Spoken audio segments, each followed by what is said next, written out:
మేము ఇంటికి ఏం తీసుకెళ్ళాలి ప్రభుజీ అని అడగవచ్చు ఎవరైనా కూడా. మామూలుగా ఏంటంటే 7 రోజుల సప్తాహంలో సారాంశం ఏంటో తీసుకెళ్ళిపోవాలన్నమాట. యథార్థంగా మనము నిన్నటి వరకు 12 స్కందములో ఉన్నటువంటి భాగవతంలోని మొదటి స్కందం సంపూర్ణంగా పూర్తి చేసుకున్నాం నిన్నటితోనే. యథార్థంగా పరీక్షిత్ మహారాజు అడిగేటువంటి ప్రశ్నతో మొదటి స్కందం పూర్తయిపోతుంది అనమాట. రెండవ స్కందము సమాధానంతో ప్రారంభమవుతుంది. ఆ 3 అధ్యాయాలు ఈరోజు మనం తెలుసుకుందాం. తద్వారా మనం శ్రీకృష్ణుని యొక్క నిర్యాణం తప్ప మిగతావన్నీ కూడా కవర్ చేశాం. కొంచెం డీటెయిల్గా విదురుడు, అదేవిధంగా ధృతరాష్ట్రుడికి గాంధారికి చెప్పే ఉపదేశం కొంచెం విస్తారంగా చర్చించలేదు, కానీ మిగతావన్నీ కూడా దాదాపుగా అన్నీ కూడా చాలా విశేషంగా చాలా విస్తారంగా చర్చించాం. ఇక మీ అందరికి విజ్ఞాపన ఏమిటంటే, ఈ భాగవత సప్తాహం 7 రోజులు విన్న తర్వాత ఇప్పుడు మీరు మొదటి స్కందాన్ని చదవండి. ఇప్పటికే మొదటి స్కందాన్ని చదవండి ప్రభు. ఇప్పుడు చదివితే ఆహాహా, ఆ శ్లోకాలన్నీ చదువుతుంటే కొన్ని పదాలన్నీ గుర్తుకొస్తుంటాయి. మీరు ఇప్పుడు ఈ 6 రోజులు మీకు గుర్తుండాలంటే ఏం చేయాలండి అంటే కనుక, అయిపోయింది కదా ప్రభుజీ పూర్తి చేశారు, ప్రభుజీ వారి యొక్క కార్యంలో ఉన్నారు, మనం పనిలో ఉన్నాం కాకుండా ఇప్పుడు భాగవతాన్ని మొదటి స్కందం చదవండి చక్కగా.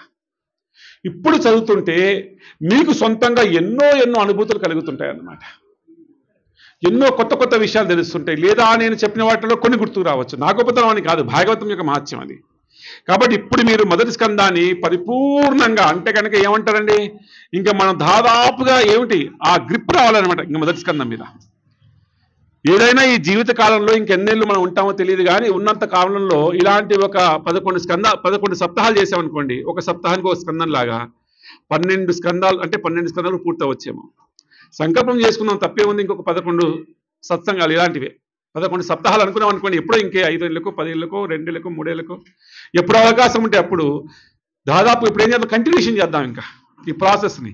దీనికి చక్కగా భగవంతు అనుగ్రహం ఉండాలి, ప్రభుపాద అనుగ్రహం ఉండాలి, గురువుల అనుగ్రహం ఉండాలి, కానీ వినేటువంటి మీరు ఉండాలి. కానీ ఇంకా అంతకంటే కావాల్సింది ఏమిటండి, అవునా? అలాగా మొదటి స్కందం మనం పూర్తి చేశాం కాబట్టి మీరు ఏం చేయవలసిందంటే కనుక ఇంకా తర్వాత కాలం నందు మొదటి స్కందాన్ని చక్కగా శ్లోకము అనువాదం ఎలా చదవాలంటే కనుక భాష్యాలు అది కాకుండా మొదటిసారిగా భాగవతం చదివేటప్పుడు ఏం చేస్తామంటే కనుక శ్లోకము అనువాదం అలా చదువుకుంటూ మీరు మొదటి స్కందాన్ని పూర్తి చేయండి. చక్కగా మీ హృదయం లోపల అలాగే నిలిచిపోయి ఉంటుంది మొదటి స్కందం భాగవతం అన్నమాట. నిన్నటితో మనకు మొదటి స్కందం పూర్తి చేసుకున్నాం. ఈనాడు 2వ స్కందంలోని మొదటి 3 అధ్యాయాలు మాత్రమే మనం స్థూలంగా సారాంశంగా తెలుసుకునేటువంటి ప్రయత్నం చేద్దాం. తర్వాత కాలంలో మనకి సాయంత్రం కార్యం కూడా ఉంది అక్కడ, కాబట్టి మనం ఈరోజు ఒక 45 minutes to 1 hour మాత్రమే ఈ కార్యక్రమాన్ని పెట్టుకుందాం. తద్వారా ఈనాడు సారాంశం కూడా చిన్నదే, కానీ చాలా పెద్ద ఉపదేశం ఇస్తుంది అనమాట. సారాంశం మీ అందరూ దాదాపు సమాధానం తెలుసు, అయినప్పటికీ కూడా అద్భుతంగా ఈరోజు 3 శ్లోకాలు ఉన్నాయి. 3 శ్లోకాలు జీవితంలో ఇంటికి పట్టుకెళ్ళన్నారు, రిటర్న్ గిఫ్ట్ లాగా. భాగవత సప్తాహాల్లో కూడా మీరు చాలా శ్లోకాలు మీరు రాసుకుని ఉంటారు, కానీ ఈనాడు నేను చెప్పేటువంటి 3 శ్లోకాలు మనందరి యొక్క జీవితం లోపల అలా గుర్తుండిపోవాల్సినటువంటి శ్లోకాలు అనమాట. చాలా బలంగా గుర్తుండిపోవాల్సినటువంటి శ్లోకాలు అనమాట. ఆ శ్లోకాలను ఈరోజు మనందరం కూడా నేను చెప్పే ప్రయత్నం చేస్తాను, విని మీరు చెప్పే ప్రయత్నం. శ్లోకంలోనే అంత మహత్యం ఉంది, అంత ఉపదేశం ఉందన్నమాట. ఎందుకంటే మహా అద్భుతమైనటువంటి ఘట్టానికి వచ్చాం మనం. వాస్తవంగా చెప్పాలంటే కనుక భాగవతము ప్రారంభించినప్పటికీ మొదటి స్కందంలో యథార్థంగా సుఖమునుల వారు పరీక్షిత్తుకు ఉపదేశించడం ఇంకా ప్రారంభం కాదు. సుఖమునింద్రుల వారు పరీక్షిత్తు మహారాజుకు ఉపదేశించేటువంటిది ఏతుందో 2వ స్కందము 3 అధ్యాయాల తర్వాత 4వ అధ్యాయం ఆయన ప్రారంభిస్తారన్నమాట. కానీ మనకు మాత్రం సూతుల వారు ఏం చేస్తారు, అన్ని కలిపేసి చక్కగా మనకి 18,000 శ్లోకాలతో మనకు అందించారన్నమాట. మహా అద్భుతం. అంటే యథార్థంగా ఇంకా ఉపదేశం మొదలవ్వాల. ఆ మొదలవ్వడానికి కావాల్సినటువంటి గ్రౌండ్ ప్రిపరేషన్ అంటే మొదటి స్కందం చేసింది అన్నమాట. ఆ ప్రశ్నలు మన చక్కగా భాగవత మహత్యం 6 ప్రశ్నలు ఎవరికి సూతుల వారికి అడగటం అనేటువంటిది, వారికి సమాధానాలు, తర్వాత వీరు అడిగేటువంటి 4 ప్రశ్నలు మహానుభావులైనటువంటి సుఖమునందుల వారి యొక్క జీవిత చరిత్ర, తర్వాత కాలం నందు ఎవరండి మన కుంతిదేవి గారు చేసినటువంటి అద్భుతమైనటువంటి స్థుతి, తర్వాత కాలం నందు ఎవరండి మన భీష్ముల వారు చేసే మహాద్భుతం. నేను ఈ 7 రోజుల యొక్క భాగవత సప్తాహలో నా జీవితంలో నేను మాత్రం 6-7 ఫోటోలు అలా పెట్టుకుంటాను నా హృదయం లోపల. ఏమిటా ఫోటోలు అంటే కనుక భీష్ముల వారు చేసినటువంటి దర్శనం, ఆ కురుక్షేత్రంలో చేసినటువంటి ఏమిటండి పార్థసారథి అనేటువంటి ఆ యొక్క దివ్యమైనటువంటి ఆ రూపాలు అనేటువంటి ఆ దర్శనాలు, ఆ లీలలన్నీ కూడా అలా హృదయం లోపల అలా స్మరణ ఉండిపోతాయి. ఏ స్మరణ చేస్తూ ఆ యొక్క భీష్ముడైనటువంటి వాడు దేహత్యాగం చేశాడో అలాంటి అద్భుతమైనటువంటి ఆ యొక్క ఏమిటి ఆ లీలలన్నీ కూడా మన హృదయంలో చక్కగా పొదిలపరుచుకుంటూ అవి కూడా విన్నాం. తర్వాత కాలం నందు సుఖమునిందుల వారి యొక్క ఆవిర్భావం, తర్వాత కాలం నందు నిన్నటి రోజున పరీక్షిత్ మహారాజు వారి యొక్క సంభాషణ, ప్రత్యేకించి వృషభముతో అదేవిధంగా భూదేవితో వారు చేసినటువంటి సంభాషణ, తర్వాత కాలం నందు వారికి మునిబాలకుడు తీయగలిగినటువంటి శ్రాపము, తర్వాత కాలం నందు సమస్తము కూడా త్యజించేసి వారు గంగానది తీరంలోకి వచ్చేసి ఉపవాస దీక్ష స్వీకరించి ఇక 7 రోజుల్లో నేను మరణించబోతున్నానని చెప్పేసిన విషయాన్ని చక్కగా అంగీకరించి ధైర్యంగా మృత్యుని ఎదుర్కోవడం కోసం నిలబడినటువంటి వాడు. అలాంటి సమయంలో ఎవరు వచ్చారండి? అతిరథ మహారథులందరూ వచ్చేసారన్నారు. దేవర్షులు వచ్చారు, రాజర్షులు వచ్చారు, బ్రహ్మర్షులు వచ్చారు. ఈ భూమండలంపై ఉన్నటువంటి సమస్తమైనటువంటి యోగులు, ఋషులందరూ కూడా వచ్చి ఉన్నారన్నాం. వాళ్ళందరూ కీర్తించారు.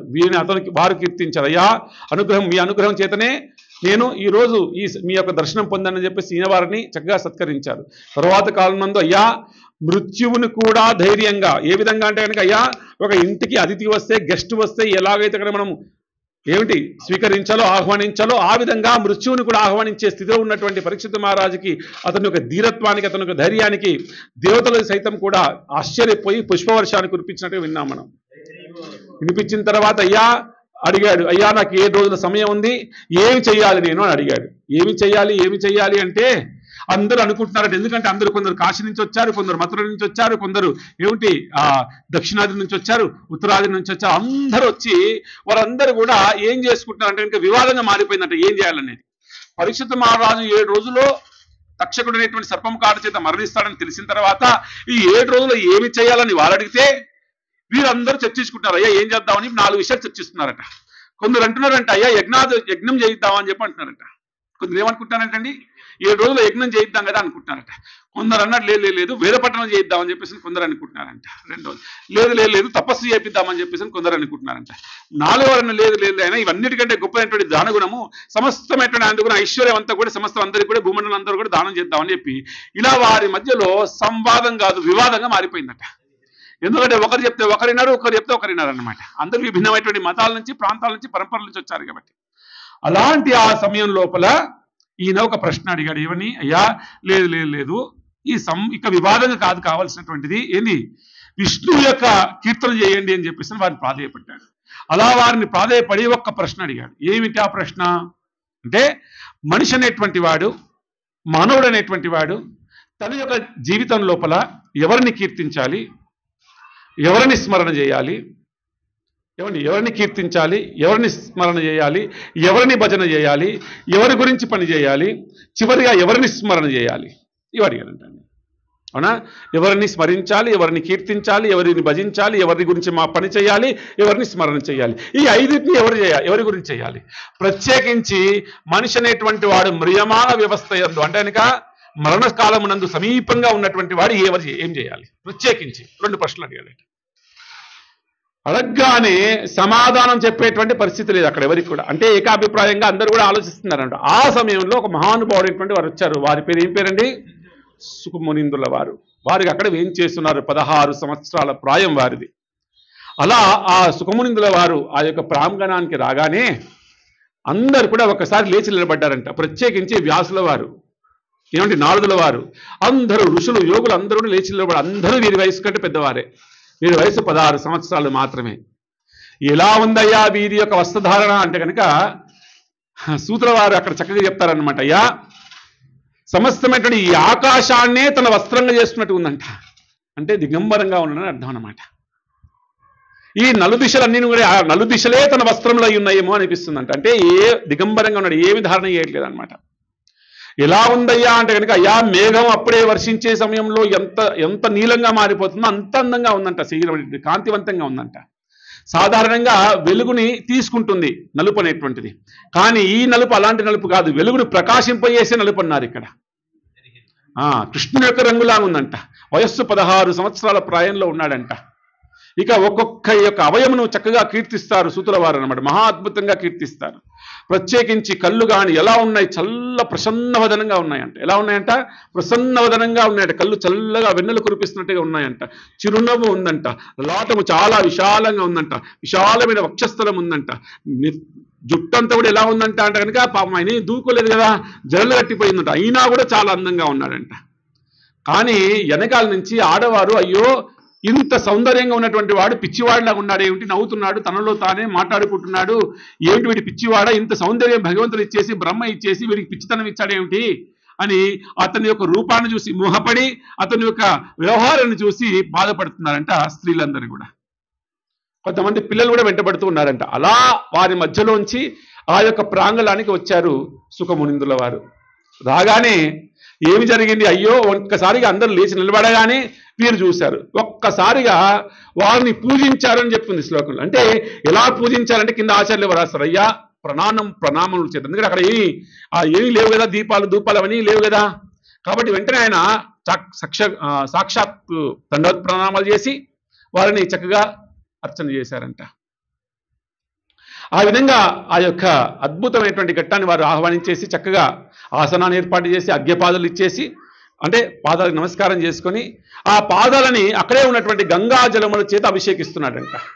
అభిషేకిస్తూ ఒక అద్భుతమైనటువంటి విషయం చెప్పాడు అక్కడ. నిన్న రోజులు మనం చెప్పుకున్నాం, అయ్యా నా జన్మ ధన్యమైపోయింది, ఇంకా నా యొక్క జన్మం అనేటువంటిది ధన్యమైపోయింది. ఎందుకంటే అనగా సాధారణంగా నేను ఈ క్షత్రియ వంశంలో కలంకం తెచ్చినటువంటి వాడిని, అధమునైనటువంటి వాడిని, అధముని నేను క్షత్రియ వంశంలో. ఎందుకు క్షత్రుడైనటువంటి వాడు ధర్మాన్ని కాపాడాలి, బ్రాహ్మణుని కాపాడాలి, గోవులను కాపాడాలి, ఎవరు బాధలో ఉంటే వారిని కాపాడాల్సినటువంటి వాడిని. కానీ నేను నా యొక్క క్రోధము చేత ఒక బ్రాహ్మణునికి నేను దూషించాను. అయినప్పటికీ కూడా మీలాంటి వారు వచ్చి నాకు ఏమిటి మీ దర్శనాన్ని ఇచ్చారు కాబట్టి నేను ధన్యం. నా జీవితం ఏమైపోయింది, ఉద్ధరింపబడిపోయింది, ఇంకా సమస్య లేదు, నాకు శుభసూచకంగా ఉంది. ఇంకా నేను ఖచ్చితంగా ఏమిటి నాకు భగవంతునికి అనుగ్రహం కలుగుతున్నటువంటి విశ్వాసం నాకు కలిగింది మీ యొక్క దర్శనం మాత్రం చేతనే అని చెప్పేసి అని అన్నారనమాట. అక్కడ దాకా మనం చెప్పుకున్నాం. ఇక తర్వాత లీలని ఈరోజు చెప్పుకునేటువంటి ప్రయత్నం చేద్దాం. భక్తులు అందరూ కూడా దయచేసి చేతులు జోడించండి, మంగళాచరణతో ప్రారంభిద్దాం. ఓం నమో భగవతే వాసుదేవాయ. ఓం నమో భగవతే వాసుదేవాయ. ఓం నమో భగవతే వాసుదేవాయ. నారాయణం నమస్కృత్యం నరం చైవ నరోత్తమం దేవీం సరస్వతిం వ్యాసం తదో జయాముదీరయే నష్టప్రాయేషు అభద్రేషు నిత్యం భాగవత సేవయా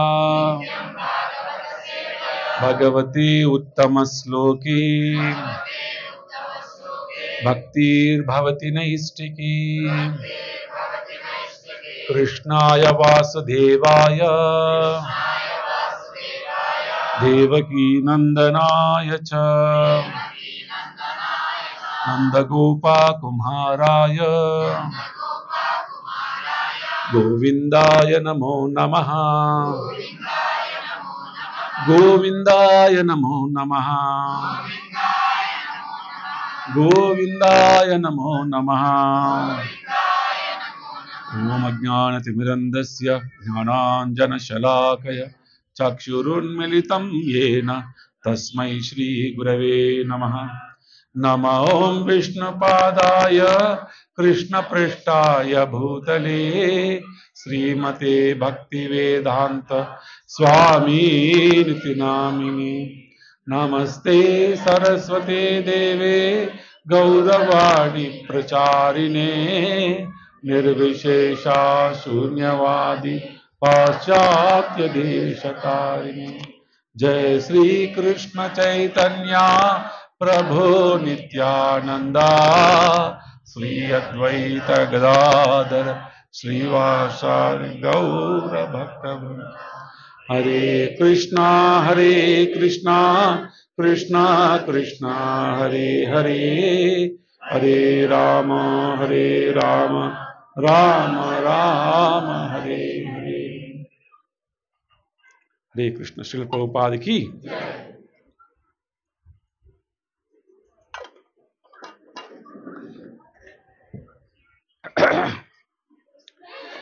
మళ్ళీ స్వరం పోయినట్టుంది. ఎనీవే ప్రయత్నం చేస్తాను.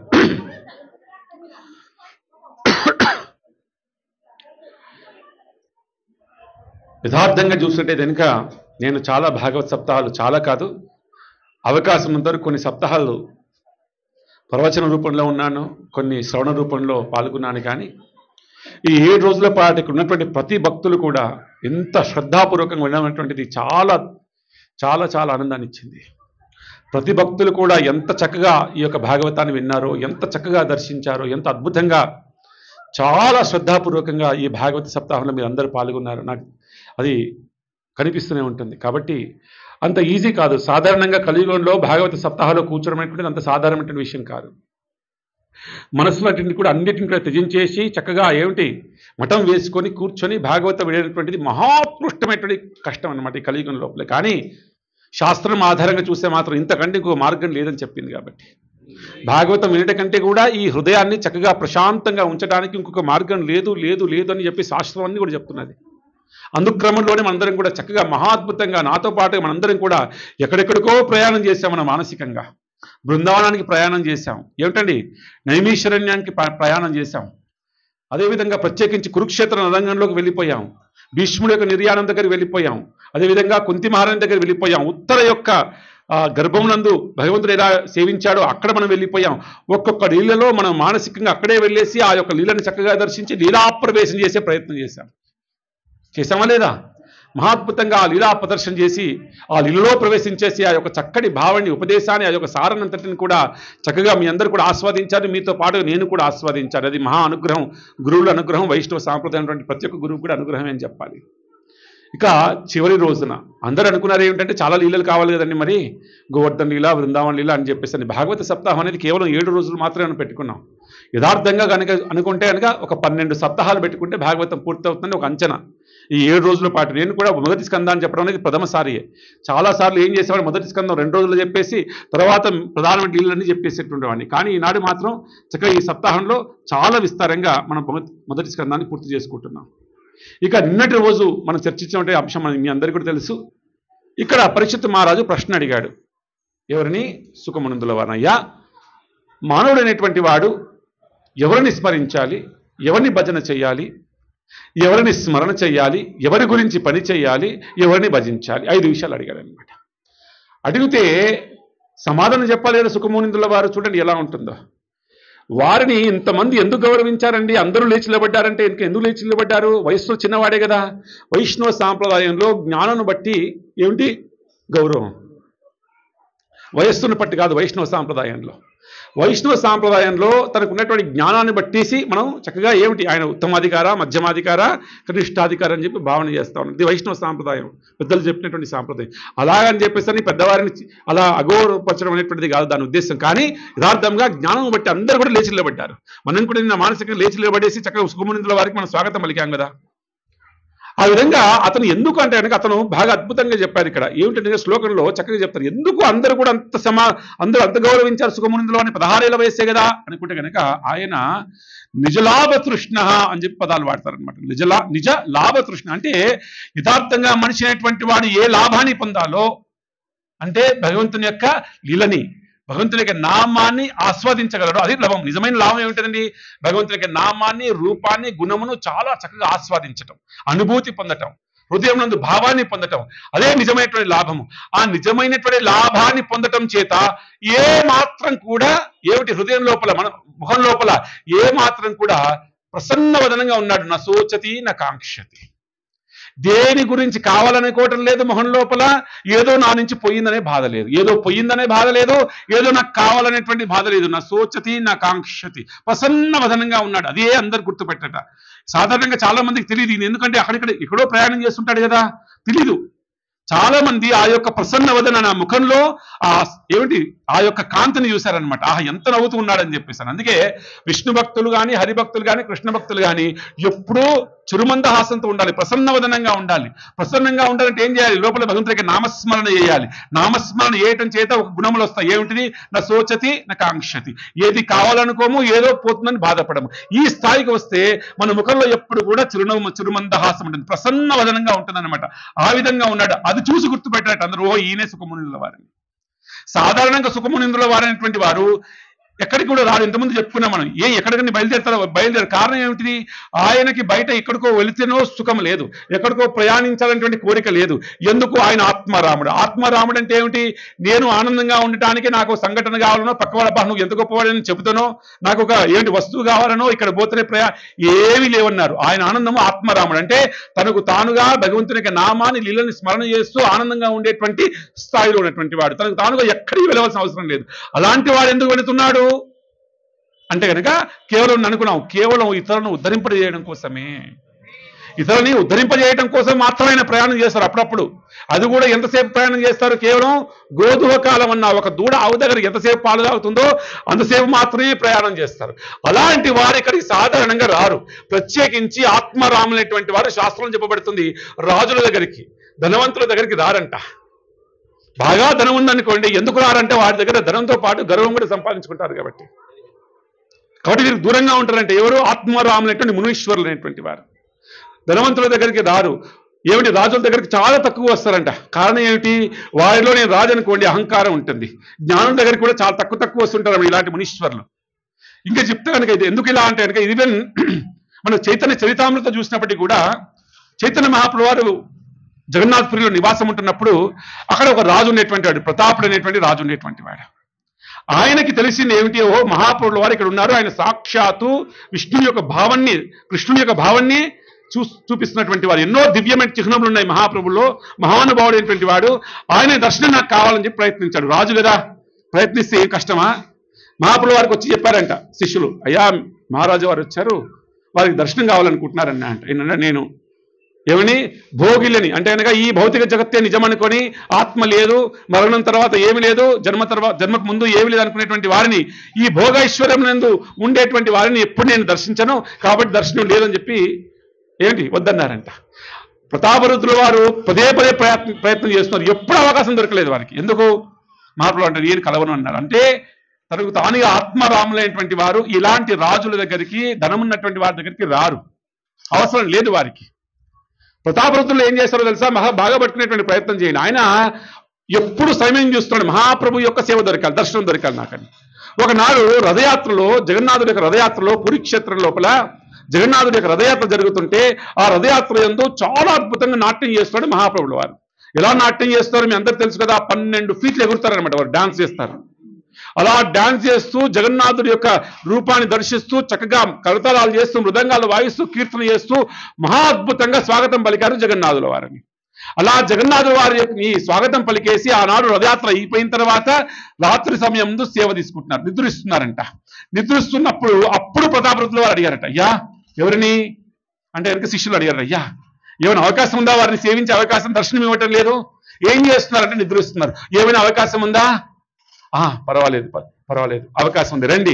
ఆయన నిద్రిస్తున్నారు, చూడండి ఎలా ఉంటుందో. ఆయన అలా పడుకొని ఉంటే వాళ్ళ శిష్యుల యొక్క అనుమతి చేత రాజు అయినటువంటి ప్రతాపరుద్రుడు వెళ్ళిపోయాడు. యథార్థమైన సంఘటన, 500 సంవత్సరాల క్రితం జరిగినటువంటి సంఘటన. అలా వెళ్ళిపోయి సార్వభౌమ భట్టాచార్యుడు ఆయన మంత్రే ప్రభుపాద వారికి శిష్యులు అనమాట. సార్వభౌమ భట్టాచార్య దగ్గరికి వెళ్ళేసి, అయ్యా మంత్రి గారు, నాకు మహాప్రభు వారి యొక్క సేవ ఏమైనా దొరికే అవకాశం ఉందని అడిగాడు. అనుమతి ఇచ్చాడు. సరే వెళ్ళునాయన అన్నాడు. అలా ఒక సేవకుడు పాదాలు పట్టుకొని అలా పాదసేవ చేస్తుంటే ఆ శిష్యుణ్ణి జరిపించేసి ప్రతాపరుద్రుడు వెళ్ళిపోయాడు. అక్కడికి వెళ్ళిపోయి ఏం చేశాడంట, ఆ ప్రతాపరుద్రుడు ఆ యొక్క పాదాలు, మహాప్రభు వారి యొక్క పాదాలు తన ఒళ్ళో పెట్టుకొని పాదాలు చక్కగా సేవ చేస్తున్నాడంట. సేవ చేస్తుంటే మహాప్రభుల వారికి తెలిసిపోయింది, అంటే నిద్రపోతున్నాడు. ఏమిటి సుకుమారమైన చేతులు అనిపించడం లేదు, ఏమిటివి రాజు చేతులు కొంచెం గట్టిగా ఉంటాయి కదా, నా పాదసేవ చేస్తుంటే సుకుమారంగా కాకుండా కాస్త గట్టిగా ఉన్నాయి ఏమిటి ఈ చేతులు అనుకుని నిద్రలో అనుకుంటున్నాడట మహాప్రభుల వారు.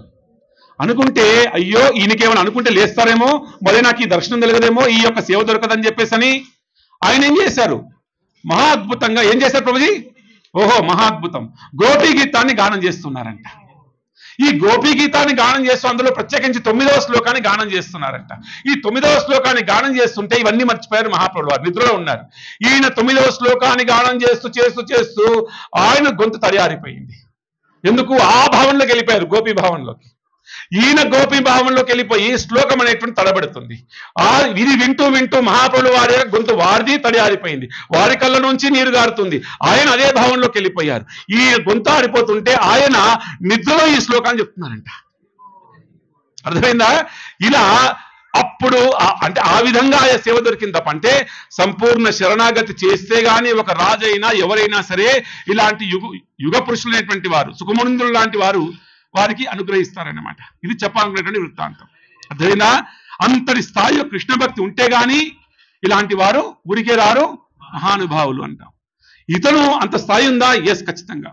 తల్లి గర్భంలోనే భగవంతుని దర్శించినటువంటి వాడు, ప్రతినిత్యం కూడా భగవంతునే ధ్యానిస్తున్నటువంటి వాడు, చిట్ట చివరి సమయం లోపల 7 రోజులు మరణిస్తావంటే కనుక నాకు విష్ణు కథలే వినిపించండి, హరికథలే వినిపించండి, 7 రోజులు ఎవరికీ అదృష్టం రాదు, మృత్యు ఎప్పుడు వస్తుందో ఎవరికి తెలియదు, కానీ బ్రాహ్మణుల యొక్క అనుగ్రహం చేత నాకు 7 రోజుల మృత్యు వస్తుందని ముందే సూచించారు కాబట్టి ఈ 7 రోజులు నేను హరికథలే వింటాను, హరికథలు వింటానని చెప్పేసి అని అన్నాడు. కాబట్టి ఇన్ని అన్నా కూడా రాలేదు సుఖమునందుల వారు. ప్రశ్నించారు, ప్రశ్న అనేటువంటిది అడిగారు. ఆ ప్రశ్నకు సమాధానం చెప్పడం కోసం వచ్చినటువంటి వారు, ఊరికే రారు, మహానుభావులు అని చెప్పి ఆమె ఆ విధంగా వచ్చినటువంటి వాడు. చక్కగా ఆసనం వేశారు, కూర్చోబెట్టాడు, ప్రశ్న అడిగాడు. ఇదే ప్రశ్న, మీ అందరికీ తెలుసు. ప్రశ్న అడిగితే సమాధానం చెప్పలేదు. ప్రశ్న అడిగితే సమాధానం, ప్రశ్న ఎలా ఉందంటే కనుక బాగా అద్భుతంగా అడుగుతాడు. ఎవరిని శ్రవణం చేయాలి, ఎవరిని కీర్తించాలి. ఎందుకంటే సాధారణంగా అందరం ఇవి చేస్తుంటాం. ఎవరినో భజిస్తాము, ఎవరి గురించో వింటాము, ఎవరినో కీర్తిస్తాము, ఎవరి కోసమే పని చేస్తాము, ఎవరి కోసమో తపస్సు చేస్తాము. జపాలు ఇవన్నీ చేస్తూనే ఉంటాం కదా. ఇవన్నీ ఎవరి కోసం చేయాలని అడిగి విపర్జయం అంటే కనుక ఎవరి కోసం చేయకూడదో చెప్పండి, ఎవరిని కీర్తించాలో చెప్పండి. అదే కాకుండా ఎవరిని కీర్తించకూడదు, ఎవరిని శ్రవణం చేయకూడదు, ఎవరి గురించి స్మరణ చేయకూడదు, ఎవరి గురించి పని చేయకూడదు, ఎవరి గురించి ఎవరిని కీర్తించకూడదు, ఇవి చెప్పండి అన్నాడట. ఎవరిని కీర్తించాలో చెప్పమన్నాడు, ఎవరిని కీర్తించకూడదు కూడా చెప్పమన్నాడంట. విపర్జయం అంటే దానికి అపోజిట్ కూడా చెప్పండి అన్నాడట. అంటే వీనేమన్నాడయ్యా, భగవద్గీత చెప్తుంది, తద్విద్ధి ప్రణిపాతేన పరిప్రశ్నేన సేవయా ఉపదేక్షంతి తే జ్ఞానం జ్ఞానినస్తత్వ. ఒక శిష్యుడు అనేటువంటి వాడు గురువు దగ్గరికి వెళ్ళి ఎలా ప్రశ్నించాలంటే కనుక గురువు యొక్క ఇంటెలిజెన్స్ చెక్ చేయడం కోసం కాదన్నారు. రాధా గోవిందుల వారు ఒకనాడు ఇంగ్లాండ్లో ప్రవచనం చేయడానికి భాగవత సప్తాహం కోసం వెళితే అక్కడ చాలా ప్రవచనం చేసిన తర్వాత చిట్ట చివరి రోజున ఒక ఆయన లేచాడు. మే ఆస్క్ ఏ క్వశ్చన్ అన్నాడంట. ఏమిటయ్యా అంటే కనుక, అయ్యా ఈ యుద్ధ రంగంలో కర్ణుడు మరణించాడు కదా, ఆ కర్ణ కుండలాలు ఎక్కడున్నాయి గురువుగారు మీకేం తెలుసు అని అడిగాడట. ఇదా ప్రశ్న అడగవలసింది? ఆయన ఎన్నాడంటే కనుక నాకు దొరికినా నాకు అవసరం లేదు ఆ కర్ణకుండాలు, నాకు హరినామం ఉంది నా దగ్గర, ఆ తెలిసిన వారు ఎవరో భారతదేశానికి వెళ్తే ఎవరో చెప్తారులే వెళ్ళిపో అని చెప్పన్నాడు అనమాట. అంటే తద్విద్ధి ప్రణిపాతేన పరిప్రశ్నేన సేవయ్యా, చాలా వినమ్రపూర్వకంగా సేవాభావంతో గురువు దగ్గరికి వెళ్ళి పరిప్రశ్న వేయమన్నారు. పరిప్రశ్న అంటే ఏమిటి? ఇంతకుముందు నేను చెప్పాను పదే ఏమిటి, నా ఒక్కడికే కాకుండా సమస్తమైన లోకహితానికి సంబంధించిన ప్రశ్న అడగాలి. నాకేదో ధనం ఇవ్వనో, అయ్యా మా ఇంట్లో కొంచెం వాస్తు సమస్యలు ఉన్నాయనో, లేదా మాకు జాతకాలు చూపించమనో, రంగురాలు ఇవ్వమనో, ఇది కాదు అడగవలసినటువంటి గురువుల్ని. కాకపోతే కలియుగంలో ఏమిటండి, చమత్కారానికే నమస్కారం అన్నారు. చమత్కారానికే నమస్కారం, ఎవరు చమత్కారం చూపిస్తారో వారికే నమస్కారం అంటుంది కలియుగం కదా. ఇప్పుడు చెప్తాం వారి గురించి కూడా ఈ కథలో వస్తుందన్నమాట. వారి గురించి చక్కని విషయం చెప్పాడు సుఖమునిందుల వారు. అయ్యా ఏ విధంగా అడగాలి? వినమ్రపూర్వకంగా పరిప్రశ్న అంటే నాతో పాటు సమస్తమైనటువంటి ఈ మానవాళ్ళందరూ కూడా సుభిక్షంగా సుఖంగా సంతోషాన్ని కలిగించేటువంటి ప్రశ్న అడగాలి. ఈయన అదే ప్రశ్న అడిగాడు. ఏం చేయాలో అడిగాడు. అడగగానయ్యా ఈ యొక్క ప్రశ్న ఇది లోకహితమైనటువంటి ప్రశ్న, ఇది సాధారణమైనటువంటి ప్రశ్న కాదు. ఎందుకంటే ఇతని చేత భాగవతాన్ని రప్పించాలి. ప్రశ్న ఎలా ఉండాలండి? భాగవతాన్ని కదా రప్పించవలసింది. ఈ భాగవతాన్ని రప్పించేంత గొప్ప ప్రశ్న అడగాలి ఇతను. 7 రోజులు కూర్చోవాలి, లేకపోతే ఆయన వెళ్ళిపోతాడు కదా, కన్ఫర్మ్ అయ్యింది అని కూర్చోవడం అనేటువంటిది. ఈ ఒక్క ప్రశ్న అతన్ని 7 రోజులు 7 పగలు కూర్చోబెట్టి భాగవతాన్ని చెప్పించాలంటే ఆ స్థాయి దగ్గర ప్రశ్న అడగాలి. ఆ స్థాయి దగ్గర ప్రశ్న అడిగాడు. ఇక్కడ ఆచార్యుల వారు ఒక అద్భుతమైన విశ్లేషణ చేస్తారు. అయ్యా శ్రీధరుల వారు పదే శ్రీధరుల వారి యొక్క భాష్యాన్ని నేను చెప్పేటువంటి ప్రయత్నం చేస్తున్నాను. ఆయన ఒక గోవు దగ్గర, గంగి గోవు దగ్గర అమృత సమానమైనటువంటి ఒక పాలున్నాయి పొదుగు లోపల, కానీ పితికేవాడు కావాలి కదా. పితికేవాడు లేకపోతే ఎంత అమృతమైనా కూడా ఏమిటి ఉపయోగం మనకి? అదేనా? అలాగే సుఖమునింద్రుల దగ్గర అనంతమైనటువంటి యొక్క ఏమిటి జ్ఞానం ఉంది, భాగవతం అనేటువంటి జ్ఞానం, కానీ రప్పించేటువంటి వాడు కావాలి కదా. అది రప్పించేవాడు లేకపోతే కనుక జ్ఞానం అతనిలో ఉంటుంది, అతనికి పంచాలని అవసరమే లేదు. శుక్ల వారికి అవసరం ఏంటి ఈ భాగవతం చెప్పాలనేటువంటి, అతనికి ఏం అవసరం లేదు. కానీ ఒక మహోత్కార్యం కోసం కదా ఇక్కడ చేయవలసింది. కాబట్టి పరిప్రశ్న అడగండి అన్నారంట. అడిగితే అయ్యా ఇది లోకహితానికి సంబంధించిన ప్రశ్న. వారంటారు అద్భుతంగా ఇక్కడ శ్లోకంలో చూస్తే కనుక మనిషి అనేటువంటి వాడు ఈ ప్రశ్నను కూడా ధ్యానం చేస్తే కూడా అనుగ్రహం కలుగుతుంది అన్నారట. ఈ ప్రశ్ననే ఎవరైనా సరే వారి యొక్క జీవితం లోపల ఇలాంటి ప్రశ్న ఉదయించింది అనుకోండి, అయ్యా నా జీవితంలో ఎంతో మందిని సేవించాను, నేను మా బాస్ని సేవించాను, ఏమిటండి ఎంతో మందిని అందరినీ సేవిస్తూనే ఉన్నాను, కానీ యథార్థంగా ఎవరిని సేవిస్తే నాకు మంచిది, ఎవరిని భజిస్తే మంచిది, ఎవరిని కీర్తిస్తే మంచిది అని చాలా భజన చేశాను. మా బాసును, మా ఇంత ఉంటారు కదా సుపీరియర్స్, ధనం ఇచ్చేటువంటి వాడిని, సాలరీ ఇచ్చేటువంటి వాడిని, అందరిని ఇస్తాను, ఎంతమందినో నేను కీర్తించాను, జపం చేశాను, వారి గురించే మాట్లాడాను, భజన చేశాను, కానీ యథార్థంగా నేను ఎవరిని భజన చేస్తే నాకు హితము అని ఎవరైతే హృదయం లోపల ఈ ప్రశ్న వస్తుందో, ఈ ప్రశ్నని కూడా వారు ఆలోచన చేసినా కూడా వారి చరిత్ర కృతార్థం అన్నారండి.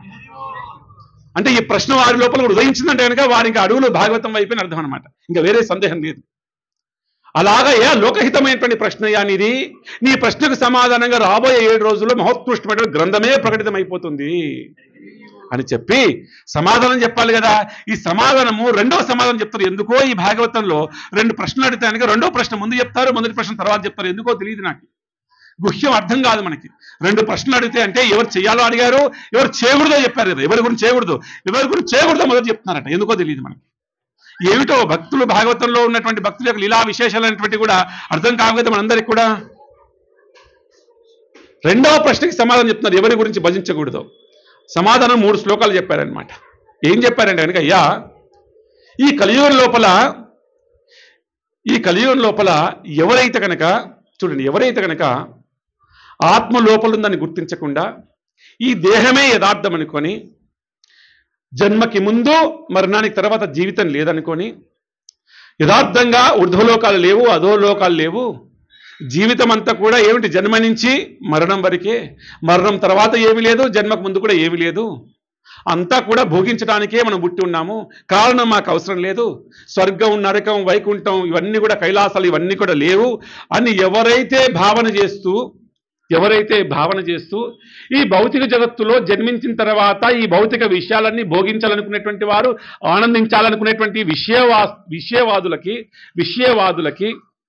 వారికి శ్రవణం చేయటానికి, కీర్తించటానికి, ఏమిటి జపం చేయటానికి, స్మరణ చేయటానికి 1,000,000 విషయాలు ఉన్నాయి కదా అయ్యా అని అన్నాయట. ఎన్ని విషయాలు ఉన్నాయట? కాబట్టి నేను ఏం చేయొద్దని నేను చెప్పడానికి అవసరం లేదు, వాళ్ళ ఆల్రెడీ చాలా ఉన్నాయంట. ఎంత అద్భుతంగా చెప్పారండి. వారి దగ్గర ఎన్ని ఉన్నాయో తెలియదు, వారికి అనంతం అని చెప్పారు ఇక్కడ. సహస్రం అంటే ఒక అర్థం, ఆ సహస్రం అంటే కనుక 1000 కాదు, సహస్రం అంటే అనంతం అని కూడా అర్థం అనమాట. వారికి ఉదాహరణకి చూసుకోండి, మనందరూ కూడా తెలుసు కదా, భగవంతుడు లేడు అనుకునే వారికి ఏమిటి చర్చించడానికి ఏం విషయాలు లేవా? అసలు సమయం సరిపోతుందా? 24 గంటలు సరిపోతుందా? పాలిటిక్స్లో ఇంట్రెస్ట్ కొంతమందికి, వాడికి ఎంత ఇంట్రెస్టో చెప్పలేము. ఇంకా రాజకీయం మీద ఒకరికి ఆసక్తి ఉందండి, ఏం జరుగుతుంది వాడికి కావాలి ఖచ్చితంగా. ప్రధానమంత్రి ఏం చెప్పాడు, ముఖ్యమంత్రి ఏం చెప్పాడు, మంత్రులు ఏం చెప్పారు, ఏం జరుగుతుంది, ఎవరు గెలుస్తారు, ఏం బెట్టింగ్లు వేయాలి, ఎలా గెలుస్తారు, ఏం ఓట్లు వేస్తారు, ఈయన ఇలా ప్రచారం చేస్తున్నాడు, అది చేస్తున్నాడు, వాడి జీవితం మొత్తం ఇదనే పోతుందంట. అంతే. వాడికి ఇంకేమైనా అవసరం పడుతుందా? భగవంతుడు ఏమైనా అవసరం పడుతుంది ఎక్కడైనా కూడా? విషయంలో ఎవరికి భగవంతుడు ఉన్నాడు అని గుర్తించిన వాడికి అంటే ఏదైతే కనుక ఇంట్రెస్ట్ ఉందో దాంట్లోపలనే వాడి జీవితం అంతా అయిపోతుంది అనమాట. స్పోర్ట్స్, క్రికెట్ ఆడేవాడికి అబ్బా ఎవరు ఏం జరిగింది, ఫస్ట్ వరల్డ్ కప్ ఎప్పుడు, సెకండ్ వరల్డ్ కప్ ఎప్పుడు, వాడిట్లా ఆడేవాడు, వీడు కవర్ డ్రైవ్ ఆడాడు, ఇది ఆడాడు, ఇప్పుడున్న వాడు ఇది కూడా, ఇక జీవితం మొత్తం ఇందులో అయిపోతుంది. ఇంక వాడికి ఇంకేమైనా అవకాశం దొరుకుతుందా ప్రభుజీ? దొరకలేదు. లేదు. ఇంకా చూడండి, ఇలా ఎన్ని విషయాలు, అనంతమైన విషయాలు ఉన్నాయి అన్నారు ఇక్కడ. కొంతమందికి టీవీ చూడటం అనేటువంటిది మహా అద్భుతం. వారికి ఇంకా న్యూస్ ఛానల్, వాళ్ళు పొద్దున చేసే రాత్రి వారికి అన్ని న్యూస్లు చూస్తూనే ఉంటారు. ఏమైంది, మా నాన్నగారు, అబ్బో నేను చచ్చిపోయాను, నేను ఒక పేపర్ మొత్తం చదివేసి ఇదే వార్తలు ఇంకొక పేపర్ ఎలా చదువుతాయి అది చదువుతాడు అనమాట. అంటే ఈ న్యూస్ ఇందులో ఉంటే ఈ న్యూస్ ఇలా చెప్పాడు కదా, ఇదే న్యూస్ ఇంకో టీవీలో ఎలా చెప్తారు అంటే కనుక ఏంటి, జీవితం మొత్తం అందులోనే. ఇంకంతే. వారికి చర్చించడానికి నేను చెప్పడానికి ఏం అవసరం లేదు నాయన, వారికే అనంతమైన విషయాలు ఉన్నాయి. ఓహో, అలానే జీవితం గడిచిపోతుంది వారికి. యథార్థమేనే కాదా? ఇది మన కథనైనా లేకుంటే ఏదో భాగవతం ఎక్కడో కథనా? మన కథనే. ఒక్కొక్క టెక్నాలజీ మీద పడిపోతారు. అబ్బో ఎంత టెక్నాలజీ. కొంతమంది సినిమాల మీద పడిపోతారు. ఎప్పుడు సినిమా పుట్టింది, యూరోపియన్ సినిమా, వెస్ట్రన్ సినిమా, ఏమిటి Asian cinema, Telugu cinema, Bollywood cinema, Hollywood cinema, ఆ వుడ్ ఈ వుడ్ సినిమా అనేది వాడి జీవితం అన్నమాట. అంతే. అంటే ఏ విషయాన్ని పట్టుకున్నా సరే అందులోనే ఒక పెద్ద సముద్రం ఉంది. వాడు అందులోనే ఏమిటి ఆలోచిస్తూనే ఉంటాడు. వాడి జీవితం ఎలా గడుస్తుందట? మరి 4 విషయాల మీద గడుస్తుందట వాడి జీవితం. ఈ 4 చేస్తూనే ఉంటారంట వీళ్ళు. ఎలాంటి వారు వీరు? స్వర్గం ఉంది, నరకం ఉంది, దేవుడు ఉన్నాడు, దయ్యం ఉంది, ఇవన్నీ తెలియనటువంటి వాడికి, విశ్వాసం లేనటువంటి వాడికి మొట్టమొదటికి ఎలా జరుగుతుందంటే వాడికి అంటే కనుక, అయ్యా ఉదయ సమయం నందు కుటుంబ భరణైన అర్ధమార్జనం, ఏమి ధనం సంపాదించడం అనమాట. పొద్దున్న టైంలో వాడికి అందరికీ కూడా 2 ఉన్నాయా? రాత్రి పగలు 2 ఉన్నాయా మనకి? పగలు సమయంలో ఏం చేస్తాడట అంటే శాస్త్రం చెప్తుంది ఏమని? కుటుంబ పోషణం, కుటుంబం పోషణార్థము ఏం చేస్తాడు? తను ధనాన్ని ఆర్జిస్తూ ఉంటాడు. కుటుంబ పోషణ చేస్తుంటాడంటే, కుటుంబ పోషణ కనుక వీటిని తీసుకెళ్లి స్కూల్లో జాయిన్ చేయించాలి, వారిని తీసుకెళ్ళి ఇలా చేయించాలి, షాపింగ్కి వెళ్ళాలి, ఎన్ని ఉన్నాయండి, రెస్టారెంట్కి వెళ్ళాలి, వారానికి ఒకసారి వెళ్ళకపోతే నడవదు. కాబట్టి రెస్టారెంట్కి వెళ్ళటం, బయటికి వెళ్ళటం, షాపింగ్ చేయటం, సినిమాలకు వెళ్ళటం, ఈ కుటుంబ పోషణ. తర్వాత ఏంటి? ఇది చేయాలంటే ఏం కావాలండి? ధనం ఆర్జించాలి. ధనం వెనకాల, కుటుంబ పోషణ వెనకాల పగలంతా గడిచిపోతుందంట వాడికి. రాత్రి ఎలా గడిచిపోతుంది? స్త్రీ ప్రసంగ నిద్ర శయనం. స్త్రీ ప్రసంగం అంటే కనుక అంత రాత్రి ఏం చేస్తారండి? భార్య అయితే భర్తలు కూర్చొని ఇద్దరు మాట్లాడుకోవటం, అందులోనే సరిపోతుంది అనమాట. వాడి జీవితం అంతా అందులోనే పోతుంది. రాత్రి సమయంలో నిద్రపోవటం, భార్యాభర్తలు చక్కగా మాట్లాడుకోవటం, ఉదయ సమయంలో కుటుంబ పోషణం, ధనమర్జనం, ఈ 4తోనే జీవితం అనేది గడిచిపోతుందంటండి. ఏదో మన కథ చెప్తున్నట్టే ఉంది, నా కథ చెప్తున్నట్టే ఉంది అనిపిస్తుంది నాకు. ఎక్కడ వాడికి దీనికంటే అతీతంగా ఒకటి ఉన్నది. ఏదో ఒకటి రహస్యము చేత ఈ యొక్క సృష్టి అనేటువంటిది నిర్మించబడింది. సృష్టి ఉంటే ఒక సృష్టికర్త ఉంటాడు, ఈ నడిపించేవాడు ఒక ఈశ్వరుడు ఉన్నాడు. ఒకవేళ నడిపించే ఈశ్వరుడు లేకపోతే అందరూ సమానంగా ఉండొచ్చు కదా, అందరూ తెల్లగానే ఉండాలి. ఒక నల్లగా ఎందుకున్నారు, తెల్లగా ఎందుకున్నారు, ఒకరు పొట్టిగా ఎందుకున్నారు, ఒకరు పొడుగు ఎందుకున్నారు, ఒకరు ధనవంతులు ఎందుకున్నారు, ఒకరు పేదవాడు ఎందుకున్నాడు, ఒక రోగగ్రస్తుడు ఎందుకున్నాడు, ఒకరు చాలా ఆరోగ్యంగా ఎందుకున్నాడు, ఇంత వైవిధ్యంగా ఎందుకు నడుస్తుంది? మా జీవితంలో నాకే ఎందుకు నడుస్తుంది? ఇది ఏమిటో ఈ యొక్క ప్రపంచము. ఒకడు ముత్యాల కోసం సముద్రం దిగాడంట, చచ్చిపోయాడు. చచ్చిపోదామని సముద్రం దుంకిన వాడు ముత్యాలతో వచ్చాడు. ఏమిటిదండి? అవునా? భౌతిక జగత్ ఇదే కదా. ఏమిటండి? ఏం చేస్తుంది భౌతిక జగత్? ఇలా ఉండేమిటి అని ఎవడు ఆలోచించకుండా చేస్తుంది ఈ 4 అన్నమాట. కుటుంబ పోషణ, ధనం మార్జనం, స్త్రీ ప్రసంగం. స్త్రీ ప్రసంగం అంటే మగవారి స్త్రీ అని కాదు, భార్యాభర్తలని అర్థం ఇక్కడ. అంటే ఆడవారి మగవారి అని అర్థం అనమాట. నిద్రపోవటం, ఈ 4తోనే వాడి జీవితం అయిపోతుంది అనమాట. ఇలాంటి వారికి బాగా పట్టుకునే ప్రయత్నం చేయండి. ఇలాంటి వారికి విషయాలు ఆలోచించడానికి టాపిక్స్ చాలా ఉన్నాయండి. మనం ఈ భక్తి టాపిక్ వారికి వచ్చే అవకాశమే లేదు అని అన్నారనమాట. అవకాశం లేదే. అవకాశం ఉందా ప్రభుజీ? లేదన్నారు. ఎలా ఉందయ్యా అంటే కనుక వీరికి ఏదైనా ఎప్పుడైనా సరే ఒకవేళ కనుక ఎవరైనా వారి యొక్క సుకృతి చేతనో వైష్ణవుల యొక్క కృపచేతనో మనమే వెళ్ళేసి ఏమయ్యా రాయ్యా ఒకసారి కూర్చోయి హరినామం అనేటువంటిది చాలా సైంటిఫిక్, మీరు ఏ శాస్త్రజ్ఞులైతే మీరు అంటున్నారో లెక్క పెట్టినటువంటి అందరూ కూడా ఈ యొక్క తత్వాన్ని నమ్మినటువంటి వారు ఈరోజు నాసా దగ్గర నుంచి ఏమిటి మనం ఇక్కడ పంపిస్తాం కదా, శ్రీహరికోట అంటామా, అక్కడ వరకు కూడా ప్రధానమైనటువంటి ఆ సైంటిస్ట్ అందరూ పిలిపించండి, దీని వెనుకలో ఒక వైభవం అనేటువంటిది ఉందని చెప్పేసి విశ్వసిస్తారు కదా. ఆ విశ్వసించేటువంటి ఆ తత్వం ఏతుందో అది భగవద్గీతలో చెప్పబడిందయ్యా, రండి ఒకసారి గీత వినండి, హరినామం చేయండి అంటే కనుక వాడు చేద్దామనుకున్నా సరే అవకాశం దొరకదు వాడికి. ఎందుకు? ఈ విషయాలు అతని 4 విషయాలు పట్టి పీడిస్తూనే ఉంటాయి అన్నమాట. కుటుంబ పోషణం, ధనమార్జనం, శయనం, స్త్రీ ప్రసంగం, ఇందులోనే వాడి జీవితం అనేటువంటిది ఎప్పుడు కూడా పోతుంది. ఎలా ఉంటుందయ్యా ఈ పట్టు అంటే కనుక ఆచార్యుల వారు చెప్తారు, ఈ పట్టు ఉంటుంది చూసారా, కుటుంబ పోషణ అనే పట్టు, ఇది ఎంత గట్టిగా ముడివేసి మనల్ని బంధిస్తుందంటే అంత ఈజీ కాదు. హాస్యానికి రాధాగోవింద మహారాజు వారు వేరే సందర్భంలో కథ చెప్తారనమాట. భార్యాభర్తలు ఇద్దరు గొడవపడ్డారంట. ఇద్దరు గొడవపడేసి భార్య తల్లిగారింటికి వెళ్ళిపోయింది, భర్తనేమో పుణ్యక్షేత్రాలకు వెళ్ళిపోయాడు. పొద్దున వెళ్ళిపోయాడు, పాపం దగ్గరే ఉంది వారి ఇల్లు తెలియదు మనకి. ఈయన గుడికి వెళ్ళిపోయాడు, వద్దు నాకు ఈ జీవితం వద్దని వెళ్ళట. సాయంత్రం 6 గంటలకు రాగానే భార్య తల్లిగారింటి వదిలిపెట్టి ఇక్కడ వచ్చిందంటే ఈయన అన్ని వదిలిపెట్టి ఇక్కడ వచ్చాడట. సాయంత్రం మళ్ళీ కలిసిపోయారు అన్నమాట. ఎందుకు? ఆ బంధం అలాంటిది కాబట్టి, ఆ బంధం అనేటువంటి అంత ఈజీగా పోదు కాబట్టి. అలాంటి వారి కోసం ఇంకా ఏముంటుంది ఇది? వారు ఒకవేళ ఈ యొక్క భక్తి మార్గాన్ని స్వీకరించాలన్నా, అది ఏదైనా ఆచరణ చేద్దామన్నా అంత సాధ్యం కాదు. కానీ ఇక్కడ సుఖమునిందుల వారు ఒక అద్భుతమైన విషయం చెప్తున్నారు. అయ్యా ఒక్క విషయం గ్రహించండి, మీరు దయచేసి పట్టుకునే ప్రయత్నం చేయండి భక్తులారా. వారు అంటారు ఏమిటంటే కనుక, అయ్యా మీకు ఈ భౌతిక జగత్తులో ఎవరో సుఖమిస్తాను చెప్పేసి అనుకుంటున్నారో, మీకు ఇవ్వడం కోసమని ప్రయత్నం చేస్తున్నారో, వారు మీకు సుఖం ఇవ్వడం కోసం లేరు, వారు సుఖం పొందడం కోసం మీకు సుఖం ఇస్తా అంటున్నారు అని చెప్పి చెప్తారు. మీరు అర్థం చేసిన ప్రయత్నం చేయండి. అర్థమైన ఈ తత్వము. ఎవరైనా సరే సపోజ్ మీకు అయ్యా సంతోషం లేదు అనుకున్నాం అనుకోండి, ఇక్కడ పోతాం మనం ప్రభుజీ, నేనైతే నా జాతకాన్ని పట్టుకొని పోతా. ఒకవేళ అయ్యా నేను నా ప్రయత్నం నేను చేశాను కానీ ఏది రావటం లేదు, ఏది పట్టుకున్నా అంటే కనుక బంగారం పట్టుకున్నా మట్టి అయిపోతుంది, వ్యాపారం లేదు, ఏది చేసినా లేదు, ఇంట్లో శాంతి లేదు, ఇది లేదనయ్యా, ఏమిటి జాతక చక్రం పట్టుకుని పోతాం అనమాట. పోయేవాడు ఏం చేస్తాడు? నీకు సంతోషం ఇవ్వడం కోసం జాతక చక్రం వేస్తాడు. వేసి ఏం చేస్తాడు? నీకు సంతోషం అందించాలని ప్రయత్నం చేస్తాడు. ఇక్కడ సుఖమందుల వారు ఏమంటారంటే కనుక, అయ్యా ఎవరైతే నీకు సంతోషం ఇస్తారని భావిస్తున్నావో వాడి సంతోషం కోసం వాడు చూస్తాడు తప్ప నీ సంతోషం వాడికి ప్రధానం కాదు అంటాడు అనమాట. కారణం ఎలా? వాడు ఉరికిన వేస్తాడా? నేను ఒక భక్తుడు నా దగ్గరికి వచ్చాడు. వచ్చి, ప్రభుజీ నేను జాతకం చూపించడం కోసం ఒక శర్మ టీవీలో చాలా పాపులరు, మొత్తం పేరు చెప్తే ఆయన పేరు మేందుకు పాడు చేయాలి అడిగాను నేను. ఏమిటి అని అడిగితే 15,000 రూపీస్ డిపాజిట్ చేయాలంట ఫస్ట్. ఓహో సంతోషం. కానీ ఎప్పుడండి మరి వారి యొక్క అపాయింట్మెంట్ అంటే కనుక మీరు 15 రోజుల్లో ఏ రోజైనా మీకు తగలవచ్చు, ఆ రోజు తెలియదు మాకు. ఈ 15 రోజుల లోపల మీరు జాతక చక్రం ఇచ్చిన తర్వాత, అంటే మీరు జాతకాన్ని ఇచ్చిన తర్వాత, డీటెయిల్స్ ఇచ్చిన తర్వాత, మీరు డబ్బుని డిపాజిట్ చేసిన తర్వాత, వారం తర్వాత వచ్చేటువంటి 15 రోజుల్లో ఏ రోజు పిలుపు వచ్చినా వెంటనే వచ్చేయాలి. ఏ రోజు పిలుపు వచ్చినా వచ్చేసేయాలి. ఇలా 15,000 రూపాయలు రుసుమన్నారంట. అంటే ఇక్కడ ఏం చెప్తున్నారంటే కనుక, మన ఆచార్య వారు ఏం చెప్తున్నారంటే కనుక, అయ్యా వాడి యొక్క సుఖం కోసం నీకు జాతకం చెప్తున్నారా? 15,000 కోసం నీ సుఖం కోసమా? ఫస్ట్ అతని సుఖం 15,000 కదా. ఇక్కడ లోకహితం అనేటువంటిది భౌతిక జగత్తులో కనిపించదని చెప్పి చెప్తున్నాడు అనమాట. ఒక నాయకుడు ఉన్నాడు అనుకోండి, నాయకుడు ఎందుకు వస్తాడండి? సేవ చేయడం కోసం వస్తాడు. యథార్థమే. సేవ చేయడానికి వచ్చేసి ఇక్కడ ఏం చేస్తా? అయ్యా మీకు సేవ చేయాలి, సేవ నిజంగా సేవ చేయడం మాత్రం నీకు హితం చూసి వస్తాడా? ఏమిటండి రాజకీయ నాయకుడు ఫస్ట్ ఏం చూసుకుంటాడు? మీ సేవనాథన హితమా? భౌతిక జగత్తులో యథార్థమే, అది తప్పు కాదు, కలియుగం కదా ఇది. అలాగే బాగా పట్టుకునే ప్రయత్నం చేయాలి. ఇది ఎంత సూక్ష్మంగా చెప్పారు ఈ భాగవతం లోపల.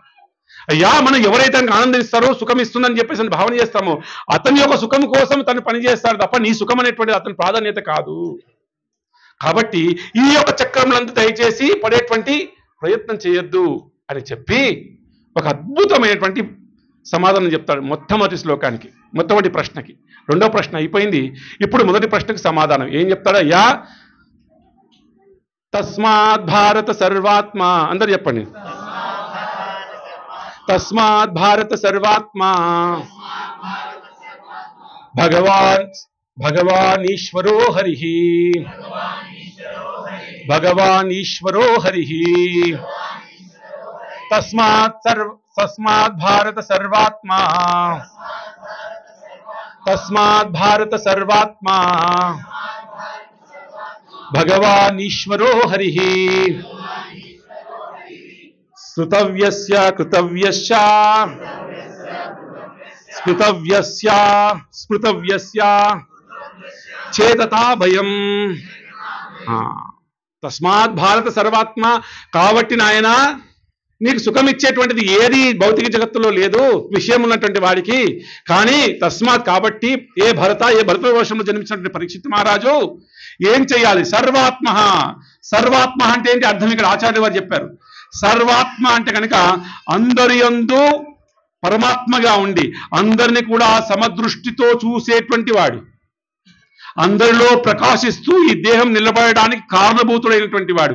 నాలో చైతన్యం ఉంది అంటే కనుక నా లోపల ఆత్మ ఉందని, ఆత్మకు ఒక ఆధారం ఉందని, ఆ ఆధారం పరమాత్మని ఏ భావన చేస్తామో అలా పరమాత్మగా సర్వ ఆత్మయంలో ఉండి ప్రకాశిస్తూ ఈ జగత్తును నడిపించేటువంటి పరమాత్మ సర్వాత్మ అన్నాడు మొట్టమొదటిగా. అని భగవాన్, అయ్యా ఈయన ఎవరో కాదు భగవాన్. భగవాన్ అంటే ఏంటి అర్థం? షడైశ్వర్యములు సంపూర్ణంగా కలిగినటువంటి వాడు భగవాన్ అన్నాం. భగవాన్ అని ఎవరిని సంబోధించాలి? ఎవరిని పడితే వాళ్ళని సంబోధించడానికి లేదండి. దయచేసి యోగులని గురువులని భగవాన్ అనడానికి లేదు. అవునా? మనం ఎంతో మంది కనిపిస్తుంటారు. సాయిబాబా గారు కూడా భగవాన్, ఎవరికి పడితే వారి భగవాన్ అనేటువంటిది కాదు. భగవాన్ అంటే ఏం చెప్పారు పరాశర వారు? ఐశ్వర్యస్య సమగ్రస్య వీరస్య యశస్శ్రియ జ్ఞాన వైరాగ్యశ్చైవ. 6 గుణములు కలిగిన వారిని భగవానుడు అన్నామే. ఎవరిని పడితే వారిని భగవానుడిగా సంబోధించడానికి లేదు. దేవతలందరినీ కూడా భగవాన్ అనడానికి లేదే. ఎవరయ్యా భగవానుడు అంటే కనుక ఒక్క 2 నిమిషాలు పూర్తి చేస్తాను ఇక్కడ అవసరం కాబట్టి. చాలా విస్తారంగా దీనికి ఈ శ్లోకానికి అందరు ఆచార్యులు భాష్యం రాస్తారు. అందరు ఆచార్యులు. తస్మాత్ భారత సర్వాత్మ భగవాన్ ఈశ్వరో హరి అనేటువంటి మొదటి 2 లైన్లకి అనేకమైన భాష్యాలు ఉన్నాయన్నమాట. ఆ భాష్యాలే 2 క్లాసులు వచ్చాము. భగవాన్ అంటే ఐశ్వర్యములు కలిగి ఉండాలి. 6 ఐశ్వర్యములు సంపూర్ణంగా కలిగి ఉండాలి. సమగ్ర పరిపూర్ణంగా కలిగి ఉన్నట్టు అంట. ఏమిటది? ఐశ్వర్య సమగ్రశ ఐశ్వర్యము.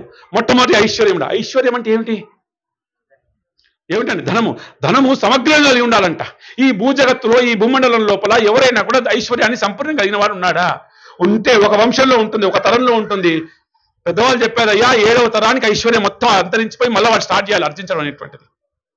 ఎంత సంపాదించిన ఆగర్భ శ్రీమంతుడైనా సరే 7వ తరానికి ఏమిటి, ఇప్పుడు మనం ఉన్నారు కదా నిజాం రాజులు, ఇప్పుడు భారతదేశంలో 542 రాజ్యాలు ఉంటాయి కనుక ఆ రాజుల యొక్క వారసులు ఎలా ఉన్నారని చెప్పేసి మీరు గూగుల్ చేయండి. ఒక్కొక్కరు దీనావస్థలో రిక్షా దొక్కుంటూ భిక్షం ఎత్తుకుంటూ బతుకుతున్నారు ఒక్కొక్కరు కూడా. కారణం ఏమిటి? ఐశ్వర్యము చంచలము. ఐశ్వర్యంకి అధిపతిరాలు లక్ష్మీదేవి. ఆ లక్ష్మీదేవికి ఒక పేరు చంచలాదేవి పేరు. ఒక దగ్గర ఉండదు, ఒకే దగ్గర ఉంటుందా అండి? ఉండదు. అలా చంచలంగా తిరుగుతూనే ఉంటుంది. రాత్రికి రాత్రి ఒకరిని ఐశ్వర్యవంతుని చేస్తుంది, ఒకరిని బికారి చేస్తుంది. కానీ భగవంతుడికి ఐశ్వర్యం ఎలా ఉంది? ఏ ఐశ్వర్యం అయితే కనుక లక్ష్మీ స్వరూపం అనుకుంటున్నామో ఆ లక్ష్మీదేవే భగవంతుని యొక్క పాదసేవ చేస్తుంది నిత్యం కూడా. ఈ భూమండలంలో ఎవరైనా సరే ఐశ్వర్యవంతులను ఎంత గొప్ప వాళ్ళు చెప్పుకున్నా ప్రపంచం అంతా అతనికి చెందింది ఉంటుందా? పంచభూతాలు ఎవరైనా నాది అని చెప్పగలరా? సమస్తమైన అండపీఠ బ్రహ్మాండములను కూడా ఏ భగవంతుడు సృజిస్తాడో, పాలిస్తాడో, లయింపజేస్తాడో, ఏ భగవంతుడి యొక్క ఇచ్చా మాత్రం చేతని సమస్తమైనటువంటి ఈ భూమండలాన్ని కూడా సృజించబడి, పాలించబడి, లయం చేయబడతాయో అలాంటి భగవంతుని మనం ఏమంటే ఐశ్వర్యవంతుడు అని అంటాం. ఇంకెవరు నాడడానికి లేదు. ఐశ్వర్యస్య సమగ్రస్యగా వీర్యస్య. వీర్యం అంటే ఏమిటి? బలం. ఎలా ఉందయ్యా బలం? ఒక మనిషికి ఏం చేస్తున్నాడు? చిన్నపిల్లవాడికి బలం ఉండదు, యవ్వనంలో బలం ఉంటుంది, వృద్ధాప్యంలో బలం తగ్గిపోతుంది.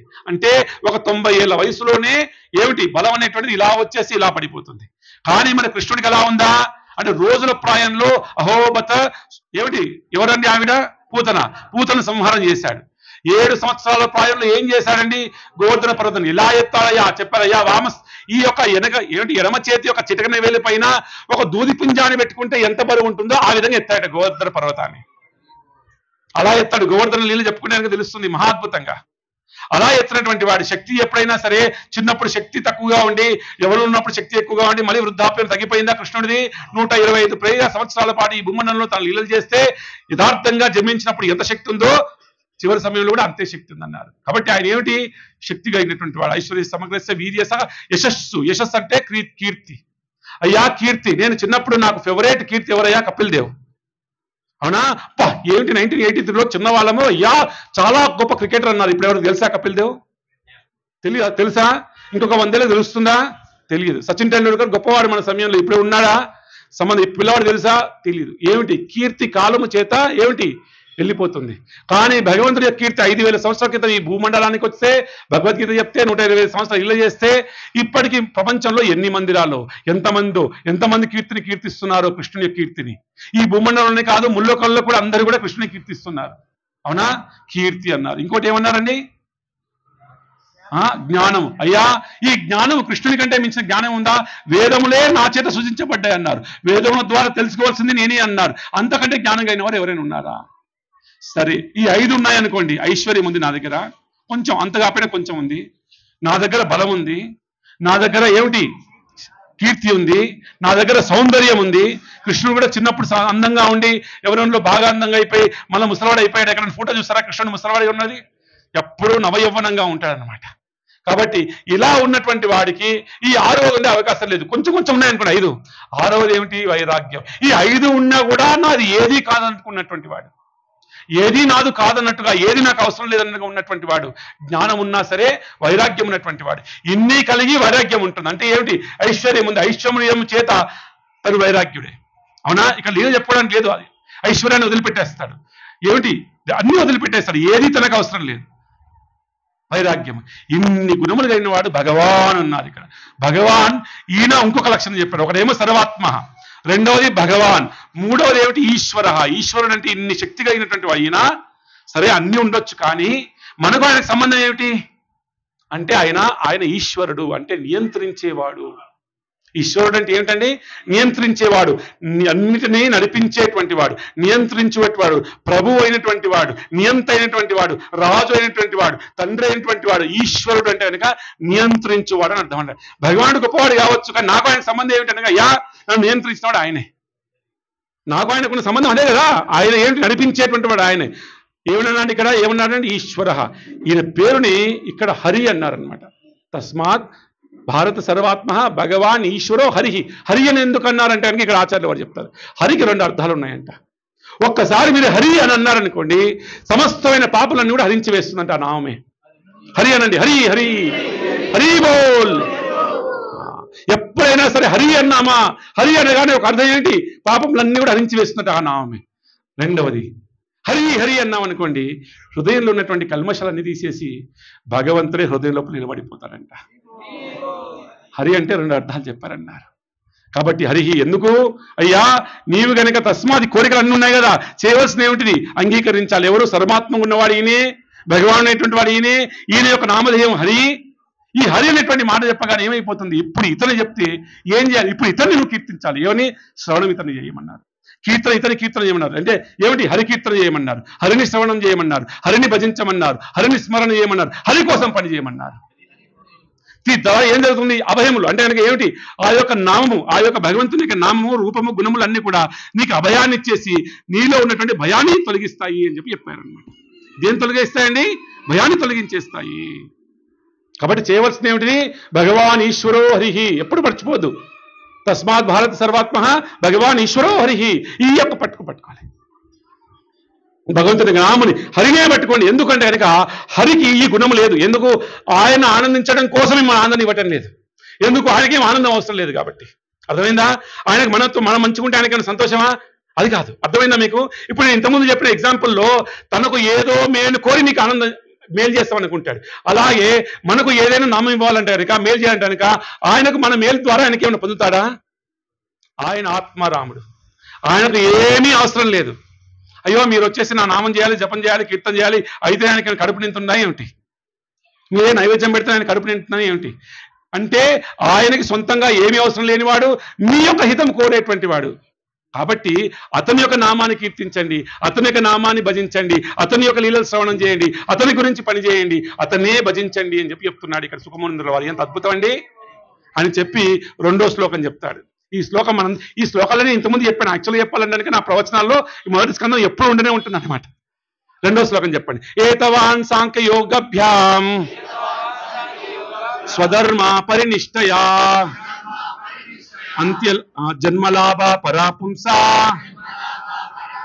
అంతే నారాయణ స్మృతి. ఏతవాన్ సాంఖ్యయోగభ్యాం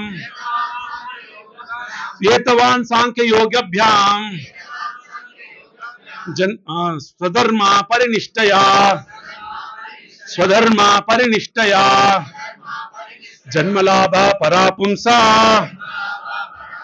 అంతే నారాయణ స్మృతి.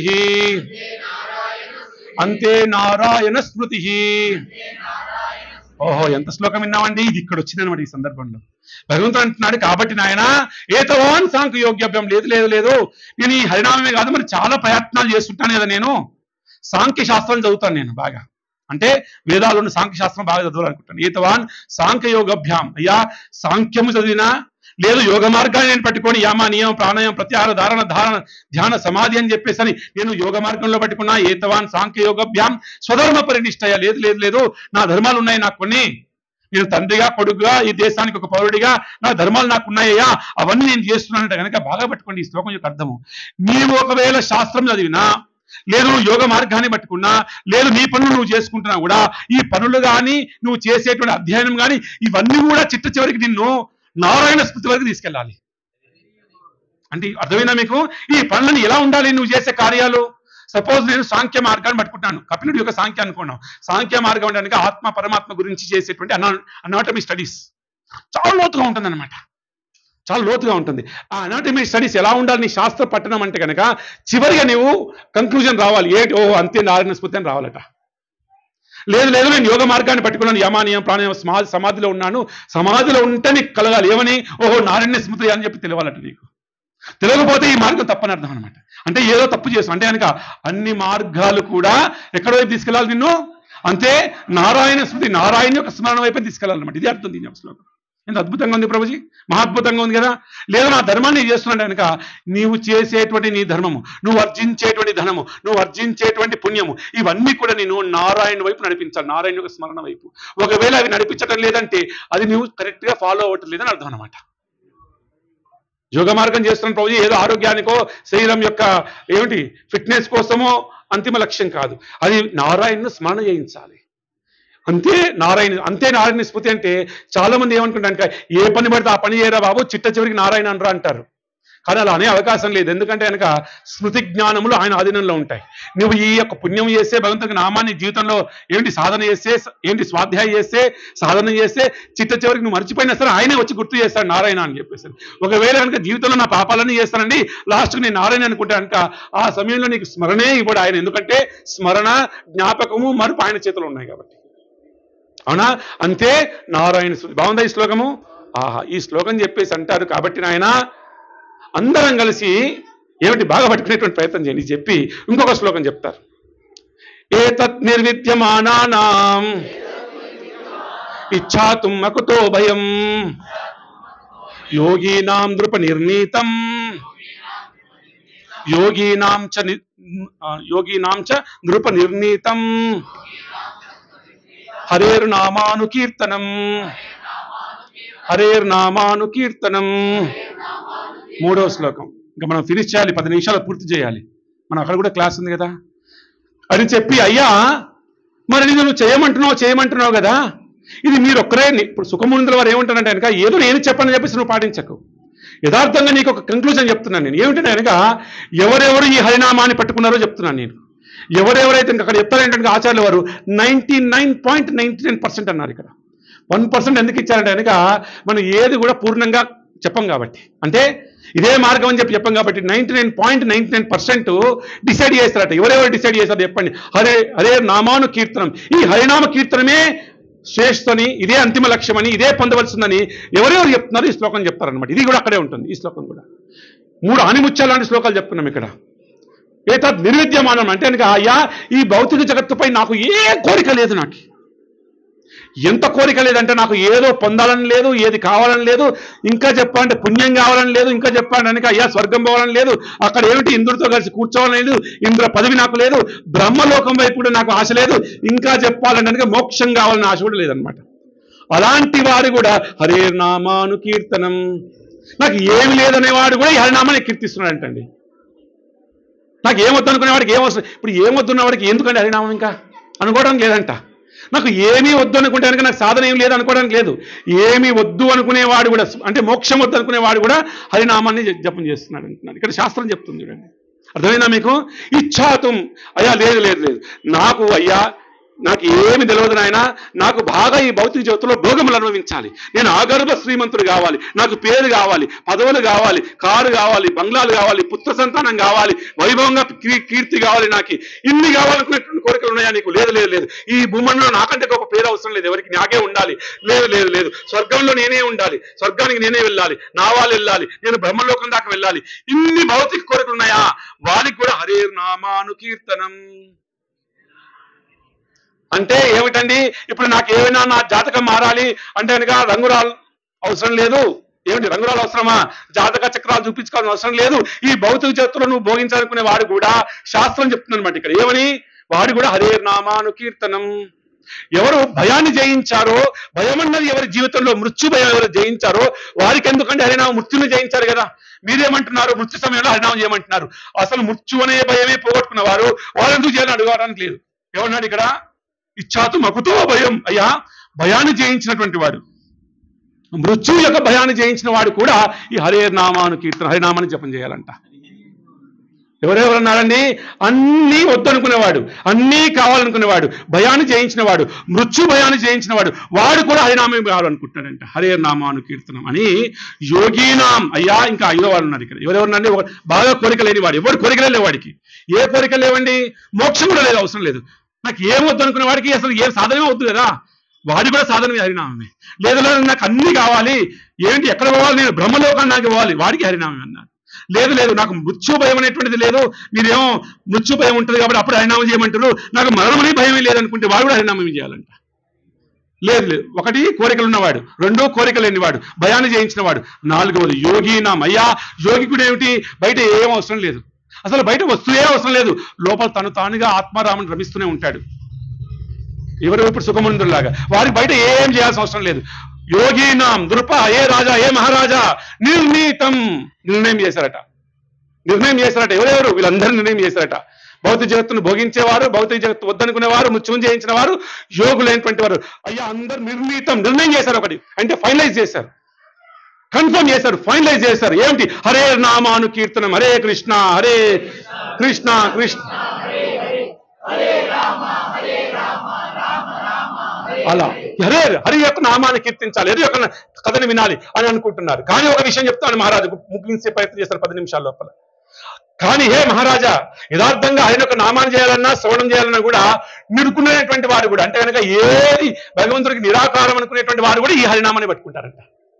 కొంతమంది ఉన్నారు కదా మనకి సాంప్రదాయం లోపల, మన సాంప్రదాయంలో సనాతనంలో మన సహోదరులైనటువంటి వారు, నిరాకారాన్ని అద్వైతాన్ని భావించేటువంటి వారు, భగవంతుడికి నిరాకారం ఆకారమే లేదనేటువంటి వారు కూడా ఈ హరినామాన్ని జపిస్తారు, ఈ హరికథలే వింటారు వారు కూడా. అయ్యా నేను కూడా అలానే ఉండేటువంటి వాడిని చెప్తున్నాను ఇక్కడ. ఎవరు? సుఖమునందుల వారు. నేను కూడా ఒకనాడు నిర్గుణంతో ఉన్నటువంటి వాడిని, నిర్గుణంగా నేను భావన చేసేటువంటి వాడిని. సమస్తమైన జగత్తు సృజించేటువంటి వాడికి రూపం లేదు, రూపం ఉన్న వాడికి దుఃఖం ఉంటుంది, రూపం ఉన్న వాడికి ఏమిటిది ఇన్కంప్లీట్నెస్ ఉంటుంది. కాబట్టి ఆ భగవంతుడికి నిరాకారుడు అని చెప్పేసి నేను కూడా ఆ నిరాకారంలోనే ఉన్నటువంటి వాడిని అని ప్రతి భక్తుడు కూడా ఎవరైనా భక్తి లోపలికి వస్తే తను ఎలా భక్తిలోకి వచ్చానో చెప్తారనమాట. నారదుల వారు చెప్పలేదా వ్యాసుల వారికి? ఇక్కడ మీరు కథ తీసుకోండి, ఎవరైనా చెప్తారు నేను ఎలా భక్తిలోకి వచ్చాను, ఎందుకు? ఇంకొకరు ఇన్స్పైర్ చేయటానికి. ఇలాగే సుఖమునిందుల వారు కూడా ఇన్స్పైర్ చేయటానికి ఎవరిని? పరీక్షిత్ మహారాజుని. ఎక్కడి నుంచి? నిరాకారం నుంచి సాకార ప్రయాణం చెప్తారు ఇక్కడ ఈ శ్లోకం లోపల. ఏమని చెప్తారంటే, అయ్యా నేను కూడా నిర్గుణంలో ఉన్నటువంటి వాడిని, కానీ ఒకనాడు మా నాన్నగారిని నేను వదిలిపెట్టేసి నిర్గుణంలో ఉంటే మా నాన్నగారు 2 శిష్యులను పంపిస్తే ఆ శిష్యుల ద్వారా కొన్ని శ్లోకాలు తెలుసుకొని, 2 శ్లోకాలు చెప్పుకున్నాం మనం. ఆ 2 శ్లోకాలు తెలుసుకొని ఓహో ఇంత అద్భుతమైన ఆ భగవంతుని యొక్క రూపమని భావన చేసి, ఆయన యొక్క లీలలు ఇంత అద్భుతంగా ఉంటాయని భావన చేసి తిరిగి మా నాన్న దగ్గరికి వెళ్ళేసి ఈ భాగవతాన్ని మొత్తం స్వీకరించేసి అప్పుడు ఆ సగుణమైనటువంటి ఆ భగవంతుని యొక్క చరణాలయందు సదా సదా రమిస్తూ ఆ లీలల్లోనే నేను ప్రవేశిస్తూ ఆ లీలని సదా ధ్యానం చేస్తూ భావన చేస్తూ నాకు నేనుగా మహాద్భుతమైనటువంటి అనుభూతిని పొందుతున్నాను పరీక్షిత్తు అని చెప్తున్నారనమాట. వైష్ణవ సాంప్రదాయము సాకారతత్వాన్ని ప్రబోధిస్తుంది. కాబట్టి ఇది ఎగ్జాంపుల్ చెప్పినటువంటి వారు సుఖమునిందుల వారు భాగవతం ఆధారంగా. అలాగని నిర్గుణుల వారు కూడా ఏమిటండి చాగంటి కోటేశ్వర వారు ఎంత అద్భుతంగా భాగవతాన్ని చెప్తారు, వారికి ఆధారం భాగవతమే, సగుణం వారికి కూడా ఆధారం భాగవతే. హరే నామాను కీర్తనం అని చెప్పేసి ఇన్ని చెప్పగానే ఇంకా ముగించాలి కదా. ఇన్ని చెప్పగానే ఆయన అన్నారు ఏమిటంటే, అయ్యా సరే సంతోషమైన ఆయన వీరు అన్నారు కదా పరీక్షితుల వారు, అయ్యా గురుగారు చాలా సంతోషం, ఇంత అద్భుతంగా హరినామం యొక్క మహత్యాన్ని చెప్పారు, ఇంత అద్భుతంగా చెప్పారు, ఏమిటి మహాద్భుతం మహాద్భుతం. కానీ అది సాధన చేయడానికి, శ్రవణం చేయడానికి, కీర్తన చేయడానికి, భజన చేయడానికి ఇవన్నిటికి కూడా చాలా సమయం పడుతుంది, కానీ నా జీవితం అంత సమయం లేదు కదయ్యా. 7 రోజులు నేను మరణించబోతున్నాను, మరి నేను ఎలా జపం చేసేది, నేను ఎప్పుడు చేసేది, శ్రవణం ఎప్పుడు చేసేది, కీర్తన ఎప్పుడు చేసేది, కథలు ఎప్పుడు వినాలి, ఎలా భజించాలి, ఎలా చేయాలి, నాకున్న సమయం కేవలం పరిమితమైనటువంటిది కదా, కేవలం 7 రోజులు మాత్రమే నేను జీవించేది, ఈ హరినామాన్ని ఎలా జపం చేయాలి, ఎలా ఉద్ధరించాలి చెప్పండి అయ్యా, నాకు అవకాశం లేదే, అది నా దురదృష్టమా ఏమిటయ్యా, మరి నాకు అవకాశం లేదు కదా అని అడిగారట. అంతే కదండి, మనకు కూడా ఉంటుంది. మనకు కూడా ఏం బ్రతుకున్నామని, జీవితకాలం బ్రతుకున్నానికి వచ్చామా ఏంటి? ఇక్కడ లేదు కదా. స్వర్గంలో మాత్రం ఇంత పుణ్యం ఉన్నంతసేపు ఖచ్చితంగా స్వర్గంలో ఉంటాం, కానీ ఇక్కడ మనం ఎన్ని రోజులు ఉంటాం మనకేం తెలుస్తుంది. కాబట్టి ఎవరైనా కూడా సరే ఎన్ని రోజులు బతుకుంటామని తెలియదు, మరి హరినామం చేసి ఎలా చేయాలి, మరి టైం ఉందో లేదో అనుకుంటాం కదా, అదే అడిగారు ఆయన. 7 రోజులు నాకు సమయం ఉందయ్యా, మరి 7 రోజుల పని ఏం చేయాలి, ఏమి చేయలేను కదా నేను. ఏ భక్తులను చూసినా జీవితం చాలా గొప్పగా ఉంది కదా, మీరు చెప్పింది కరెక్టే, భగవత్ హరే నామాను కీర్తనం కరెక్టే, కానీ హరినామాన్ని ఎలా జపం చేయాలి, హరికథలు ఎలా వినాలి, నాకు సమయం లేదు కదా మరి అంటే,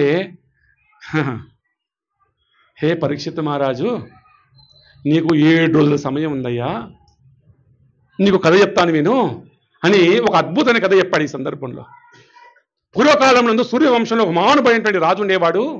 ఆయన పేరు కట్వాంగ మహారాజు. ఏం పేరండి? ఓహో, అసలు వైకుంఠానికి ఎన్ని చూసామో మనం ఈ యొక్క కథలో. 7 రోజులు ఎంతమంది వైకుంఠానికి వెళ్ళే కథలు విన్నాము. వైకుంఠానికి వెళ్ళే కథని వైకుంఠ విజయోత్సవ కథ అంటారు మన ఆచార్యులు వారు. వైకుంఠ విజయోత్సవ కథ అంటే కనుక వైకుంఠానికి వెళ్ళేటువంటి ఆ విజయోత్సవ కథలో, విజయోత్సవంలో ఎవరు వీలైతే అందరూ ఉండాలన్నమాట. మన జగత్తులో కూడా, మన యొక్క భక్తుల్లో కూడా ఎవరైనా కూడా చివరి సమయంలో ఉండడానికి వెంటనే అక్కడికి వెళ్ళిపోవాలన్నమాట. అంతే. ఎందుకు? అది వైకుంఠ విజయోత్సవ సభ కాబట్టి, విజయోత్సవ వేదిక కాబట్టి, వైకుంఠ విజయోత్సవం. ఈ కలియుగం లోపల 500 సంవత్సరాల క్రితం కూడా మహారాష్ట్ర లోపల మీకు ఎవరండి ఆయన భక్తులు, మహాభక్తులు ఎవరండి ఆయన? భక్త తుకారాం వారు అందరి సమక్షంలో వైకుంఠానికి వెళ్ళినటువంటి యథార్థమైన సంఘటన కనిపిస్తుంది. ఈ భౌతిక జగత్తులో కలియుగంలో కూడా భగవంతునికి దర్శనాన్ని పొందినటువంటి మహాభక్తులు ఉన్నారు. జయదేవుల వారు ఉన్నారు, బిలోమంగల్ ఠాకూర్ల వారు ఉన్నారు, అదేవిధంగా మనకి ఇక్కడ భక్త తుకారాం వారు ఉన్నారు. ఈ కలియుగంలోనే వారు దర్శించినటువంటి వారు ఉన్నారనమాట. కాళిదాసు వారు అనుగ్రహాన్ని పొందారు. ఇలా ఉన్నారు ఖచ్చితంగా. కాబట్టి ఏమిటి ఇక్కడ అంటే కనుక అయ్యా 7 రోజులు సమయం ఉందన్నావు కదా, పూర్వకాలంలో కథ చెప్తాను నేను. ఈ కథలో పూర్వకాలంలో సూర్యవంశంలో ఒక మహారాజు ఉండేవాడు, పేరు కట్వాంగుడు. ఆయన స్వర్గలోకానికి వెళ్ళాడు. ఎందుకంటే కనుక ఈ రాక్షసులందరూ కూడా స్వర్గలోకానికి వచ్చి యుద్ధం చేస్తుంటే ఈ దేవతల పక్షాన పోరాటం చేయడానికి వెళ్ళాడు. ఈయన మహాయోధుడు యుద్ధంలో. ఇలా పోరాటం చేసి చేసి చేసి అలసిపోయాడు. ఒకనాటికి దేవతలకు విజయం అందించాడు. అందించిన తర్వాత అడిగాడు, అయ్యా దేవతలారా, మీకోసం వచ్చాను, నా రాజ్యం వదిలిపెట్టి వచ్చాను నేను. చాలా చాలా యుగాలు దాటిపోయిందో ఏమి దాటిపోయిందో తెలియదు. మీ యొక్క ఏమంటారు ప్రదేశానికి భూలోకానికి చాలా వ్యత్యాసం ఉంది కదా, ఎన్ని యుగాలు దాటిపోయాయో నాకు తెలియదు కదా. కాబట్టి నాయన నాకు ఏం చేయండి కనుక, నా జీవితంలో ఆయుష్ ఎంత ఉందో చెప్పండి, ఒకటే అనుగ్రహించండి. ఎంత ఆయుష్ నాకుందో చెప్పండి. ఆ ఆయుష్ ఉంటే కనుక వెంటనే వెళ్ళేసి మా భూలోకాన్ని పరిపాలన చేసుకుంటాను అన్నాడు. వాడు పాపం మా కోసం ఇంత యుద్ధం చేసిన వాడు కదా, సరే అని చెప్పి చూస్తే ఒక ముహూర్త సమయం ఉందంట. అంటే 2.5 గంటలు మన ఇండియన్ అంటే భూమండలం టైమింగ్ 2.5 hours టైం ఉందంట ఆయనకి. ఆయుష్ని పంపించడం ఎవరి సాధ్యం కాదండి. బ్రహ్మదేవుడి నుంచి చిన్న ఏమంటారు చీడపురుగు కూడా, అందరూ పోరాటం చేయడం, అందరికీ ఆయుష్ లేదండి ఎవరికి కూడా. అందరూ ఈ సుఖం కోసం, విజయం కోసం, ఈ సంతోషం ఇక్కడ ఉంది అక్కడ ఉందని చెప్పి పోరాటం చేయటమే. ఇవో అది సుఖం, ఇదో సుఖం అని చెప్పేసి. ఎక్కడి నుంచి ఈ పోరాటం? బ్రహ్మదేవుడి నుంచి ఒక చిన్న చీడపురుగు వరకు కూడా, చీమ వరకు కూడా. ఇలా ఈయనన్నాడు ఏంటంటే, నా యొక్క ఏమిటి ఆయుష్ చెప్పండి అయ్యా అంటే అయ్యా ఒక ముహూర్త సమయం ఉందన్నారు. ఓహోహో, ముహూర్త సమయం అంటే కనుక అయ్యా ఒక పని చేయండి, ఉత్తర క్షణమే నన్ను భూలోకాన్ని పంపించాడు అన్నారు. ఎందుకంటే కనుక సాధనము చేయడానికి ఈ భూలోకమే అన్నారు కదా. ఏమిటండి భాగవతం ఎవరి ధనము? ఈ భూలోకానికే ధనం అన్నారే. స్వర్గలోకంలో భాగవతం లేదు. ఏమిటండి ఇంకా చెప్పాలంటే బ్రహ్మలోకంలో లేదు. ఇంకా చెప్పాలంటే భాగవత సప్తాహం వైకుంఠంలో కూడా జరగదండి. హరి బోల్ చెప్పండి. ఇది భూలోకానికే వైభవం, ఇది భూలోకానికే ధనము. హరే నామాను కీర్తనం, హరే కృష్ణ కృష్ణ కృష్ణ. వెంటనే ఆయన ఒక భూలోకానికి వచ్చేసి వెంటనే అయోధ్యాపురికి వెళ్ళిపోయాడు. అయోధ్యాపురికి వెళ్ళిపోయి వెంటనే ధ్యానంలో కూర్చున్నాడు. 2.5 గంటలు. వెంటనే భగవంతుని యొక్క లీలా ప్రవేశం చేశాడు. ఏమిటి లీలలో ఏమో ఉంటాయండి? లీలలో భగవంతుని యొక్క నామం ఉంటుంది, భగవంతుని యొక్క రూపం ఉంటుంది, భగవంతుని యొక్క లీలలు ఉంటాయి, భగవంతుని గుణములు ఉంటాయి, భగవంతుని యొక్క దాహం ఉంటుంది. ఈ 5 అలా 2.5 గంటలు కూర్చొని ఒక్కసారిగా ధ్యానం చేస్తూ ఆ లీలలోకి ప్రవేశించాడట. బృందావన లీలలోకి ప్రవేశించాడట. ఆ బృందావన లీలలోకి ఒకసారి ఆ యొక్క భగవంతుని యొక్క ఈశ్వరుడి యొక్క విశేషమైనటువంటి ఆ యొక్క లీలలోకి ప్రవేశించగానే 2.5 గంటల సమయం అయిపోగానే ఒక్కసారి కళ్ళు తెరవగానే వైకుంఠం నుంచి విమానం వచ్చేసిందంట. సాక్షాత్తు ఎదురు నిలబడిందంట. ముక్తిదేవి వచ్చేసి నమస్కారం చేసిందంట. ముక్తిదేవతి సాక్షాత్ అంటే మోక్షంకి పరిపూర్ణమైన దేవతని అక్కడ నిలబడేసి, అయ్యా కట్వాంగ మహారాజా రండి, నేను ముక్తి ఇవ్వడం కోసం వచ్చినటువంటి వాడు, ఇదిగో రండి వైకుంఠం నుంచి విమానం వచ్చింది అంటే అందులో నుంచి చక్కగా శంకర యథా పద్మధారి అయి పట్టు పీతాంబరం ధారణ చేసినటువంటి యదీప్యమైనటువంటి ప్రకాశవంతమైనటువంటి ఆ యొక్క పార్షదంతా దిగేసి ఈ కట్వాంగ మహారాజుని చక్కగా వైకుంఠంలో తీసుకెళ్లేసి ఆ వైకుంఠానికి విమానంలో తీసుకెళ్లేసి వైకుంఠానికి చేర్చారయ్యా. ఈ వైకుంఠానికి చేర్చే క్రమం లోపల స్వర్గంలో ఉన్నటువంటి దేవతలందరూ కూడా ఒక్కసారి చూసి వీరు పూజిస్తున్నాడు ఎవరిని? కట్వాంగ మహారాజుని. ఎందుకు? అయ్యో మా దగ్గర నుంచి ఇప్పుడే ఉత్తరక్షణం వెళ్ళాడు. ఒక ముహూర్తం పాటులో భగవంతునికి ధ్యానం చేసి భజన చేసి లీల చేసి హరినామ కీర్తన చేసి వైకుంఠానికి వెళ్తున్నాడు. ఓహో ఎంత గొప్పది హరినామము, ఎంత గొప్పది భాగవతం అని చెప్పేసి అని దేవతలు సైతం కూడా కీర్తిస్తున్నారట. ఆ విధంగా అన్ని లోకాల మీదుగా ఆయన ఏం చేశాడు? వైకుంఠానికి వెళ్ళిపోయాడట. ఒక్క ముహూర్తం భగవంతునికి నామాన్ని చక్కగా చేస్తేనే వైకుంఠం అన్నప్పుడు నీకు 7 రోజులు అంటే 7 పగళ్ళు 7 రాత్రులు ఉంది, నీవెందుకు వెళ్ళవయ్యా? ఖచ్చితంగా నువ్వు వైకుంఠానికి వెళతావయ్యా అని చెప్పేసి ఆయన చెప్పాడట. అని చెప్పి ఎవరి కథ వింటారో, ఎవరి లీల వింటారో వారు కూడా భగవంతుని యొక్క కృప చేత, గురువుల యొక్క అనుగ్రహం చేత సాధన చేసి వైకుంఠాన్ని పొందుతారనేది ఫలశ్రుతిగా చెప్పబడింది అన్నమాట. హరే నామాను కీర్తనం, హరే కృష్ణ కృష్ణ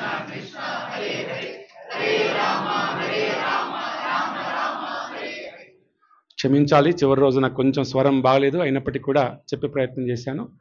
యథార్థంగా 8 గంటలకి ముగించాలి. మనం 7:55కి మన ప్రవచనం ఏదో ప్లాన్ చేసుకుంటాను. ఈ ప్రతిరోజు కూడా ఏదో ప్లాన్ చేసుకుంటేనే స్టార్ట్ అవ్వదు, ప్లాన్ చేసుకుంటేనే ఎండ్ అవ్వదు. ఏది ఎక్కడ చెప్పాలో అక్కడే ఎండ్ అవుతుంది, సమయం అంతే అవుతుంది.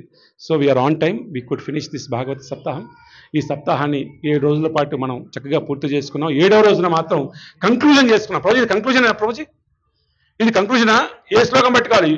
నిర్ణయం చేయబడింది. ఇది ఏమిటి? హరే కృష్ణ కృష్ణ కృష్ణ హరే హరే, హరే రామ హరే.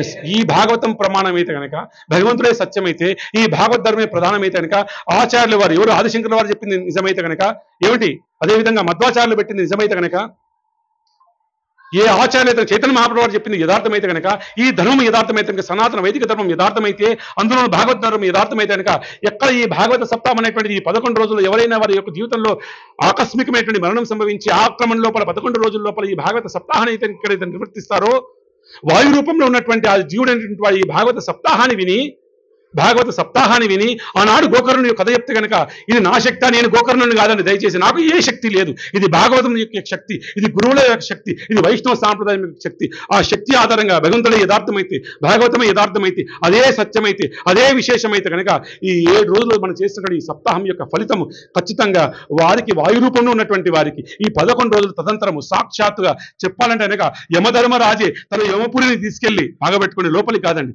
అక్కడి నుంచి సాక్షాత్తుగా చేయి పట్టుకుని వైకుంఠానికి తీసుకెళ్లేసి ఆ తీరం లోపల ఈ జీవుడిని విష్ణుదూతలకు అప్పచెప్తారని చెప్పబడుతుంది అనమాట.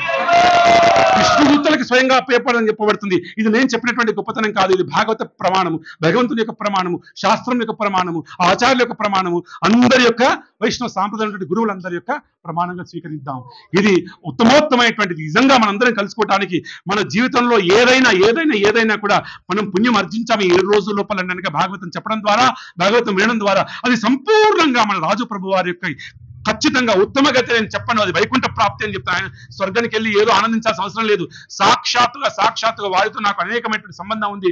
నేను బృందావన యాత్ర చేస్తే కనుక అత్యంత సమీపంగా, అత్యంత దగ్గర నాతున్నటువంటి వారు ఆ 5 రోజుల పూట కూడా ఎన్ని ప్రశ్నలు అడిగారో, ఎన్ని ప్రశ్నలు చర్చించామో నాకు తెలుసు. నేను బృందావన యాత్ర చేసే రోజున నేను ముందు కుర్చీలో కూర్చుంటే వెనుక కుర్చీలో కూర్చునేటువంటి వాడు, అలా నాతో ప్రత్యేకమైనటువంటి విశేషమైనటువంటి సంబంధం కలిగి ఉన్నవాడు. అత్యంత నోటికి మాట రాదు, ఎవరైనా ఒక మాట అంటే బాధపడతారో అని ఆలోచించి మాట్లాడేటువంటి వ్యక్తులు.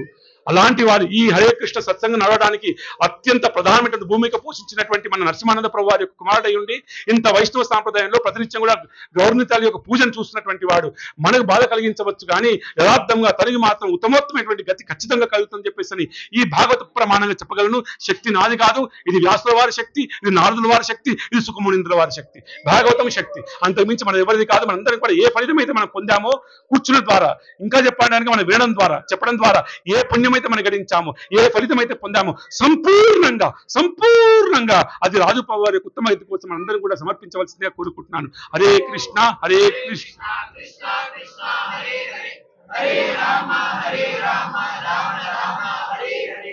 సర్వే జనా సుఖినో భవంతు. సర్వం కృష్ణ పాదారవిందార్పణమస్తు. స్వస్తి. రేపటి రోజున భాగవత సప్తాహం లేదంటే కనుక కాస్త దుఃఖం కూడా ఉంది. ఎందుకంటే అలవాటు అయిపోయింది. రోజు సాయంత్రం ఇక్కడ నేను ఒక ప్రవచనం చేయాలంటే కనుక పొద్దునంతా మానసికంగా ఇదే ఆలోచించాలి. నేను ఒక 5-6 సార్లు ప్రవచనం చెప్పుకోవాలి లోపల, అవునా? ఆ ప్రవచనం 5-6 సార్లు చెప్పుకోవటం, ఇక్కడ వచ్చిందా చెప్పుకోవటం, మీరందరూ కూడా ఎప్పుడు రాత్రి అవుతుందా, ఎప్పుడు కథ విందామా, ఎప్పుడు ఈరోజు కొత్త పాయింట్ వస్తుందా, ఎప్పుడు ఏమిటి అని మీరు వినటం ద్వారా ఈ 7 రోజుల పాటు ఎలా గడిచిపోయిందో మనకు తెలియదు. యథార్థంగా చెప్పాలంటే కనుక భాగవతం యొక్క మహత్యం ద్వారా మనందరం కూడా చక్కగా ఇందులో పాల్గొన్న ఇలాంటి సప్తాహాలు మరిన్ని ఎన్నో మన యొక్క సత్సంగంలో జరగాలని చెప్పేసి మనం అందరం కూడా కోరుకుందాం. సర్వే జనా సుఖినో భవంతు. ప్రత్యేకించి ప్రభుజీ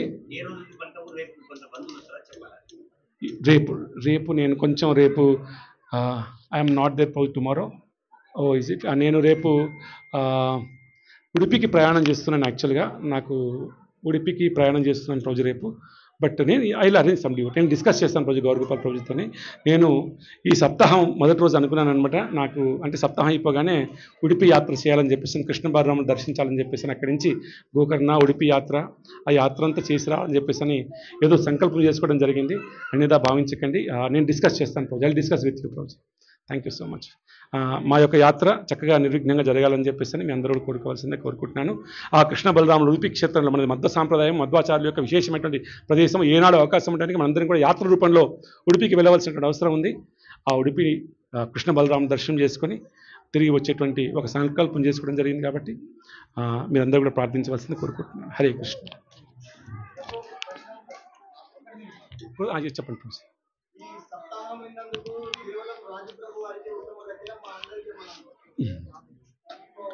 ఏ విధంగా అయితే కనుక భగవంతుడైనటువంటి వాడు ఉత్తరం వచ్చేసి అడిగిందో, అయ్యా నా కుమారుని రక్షించమని చెప్పేసి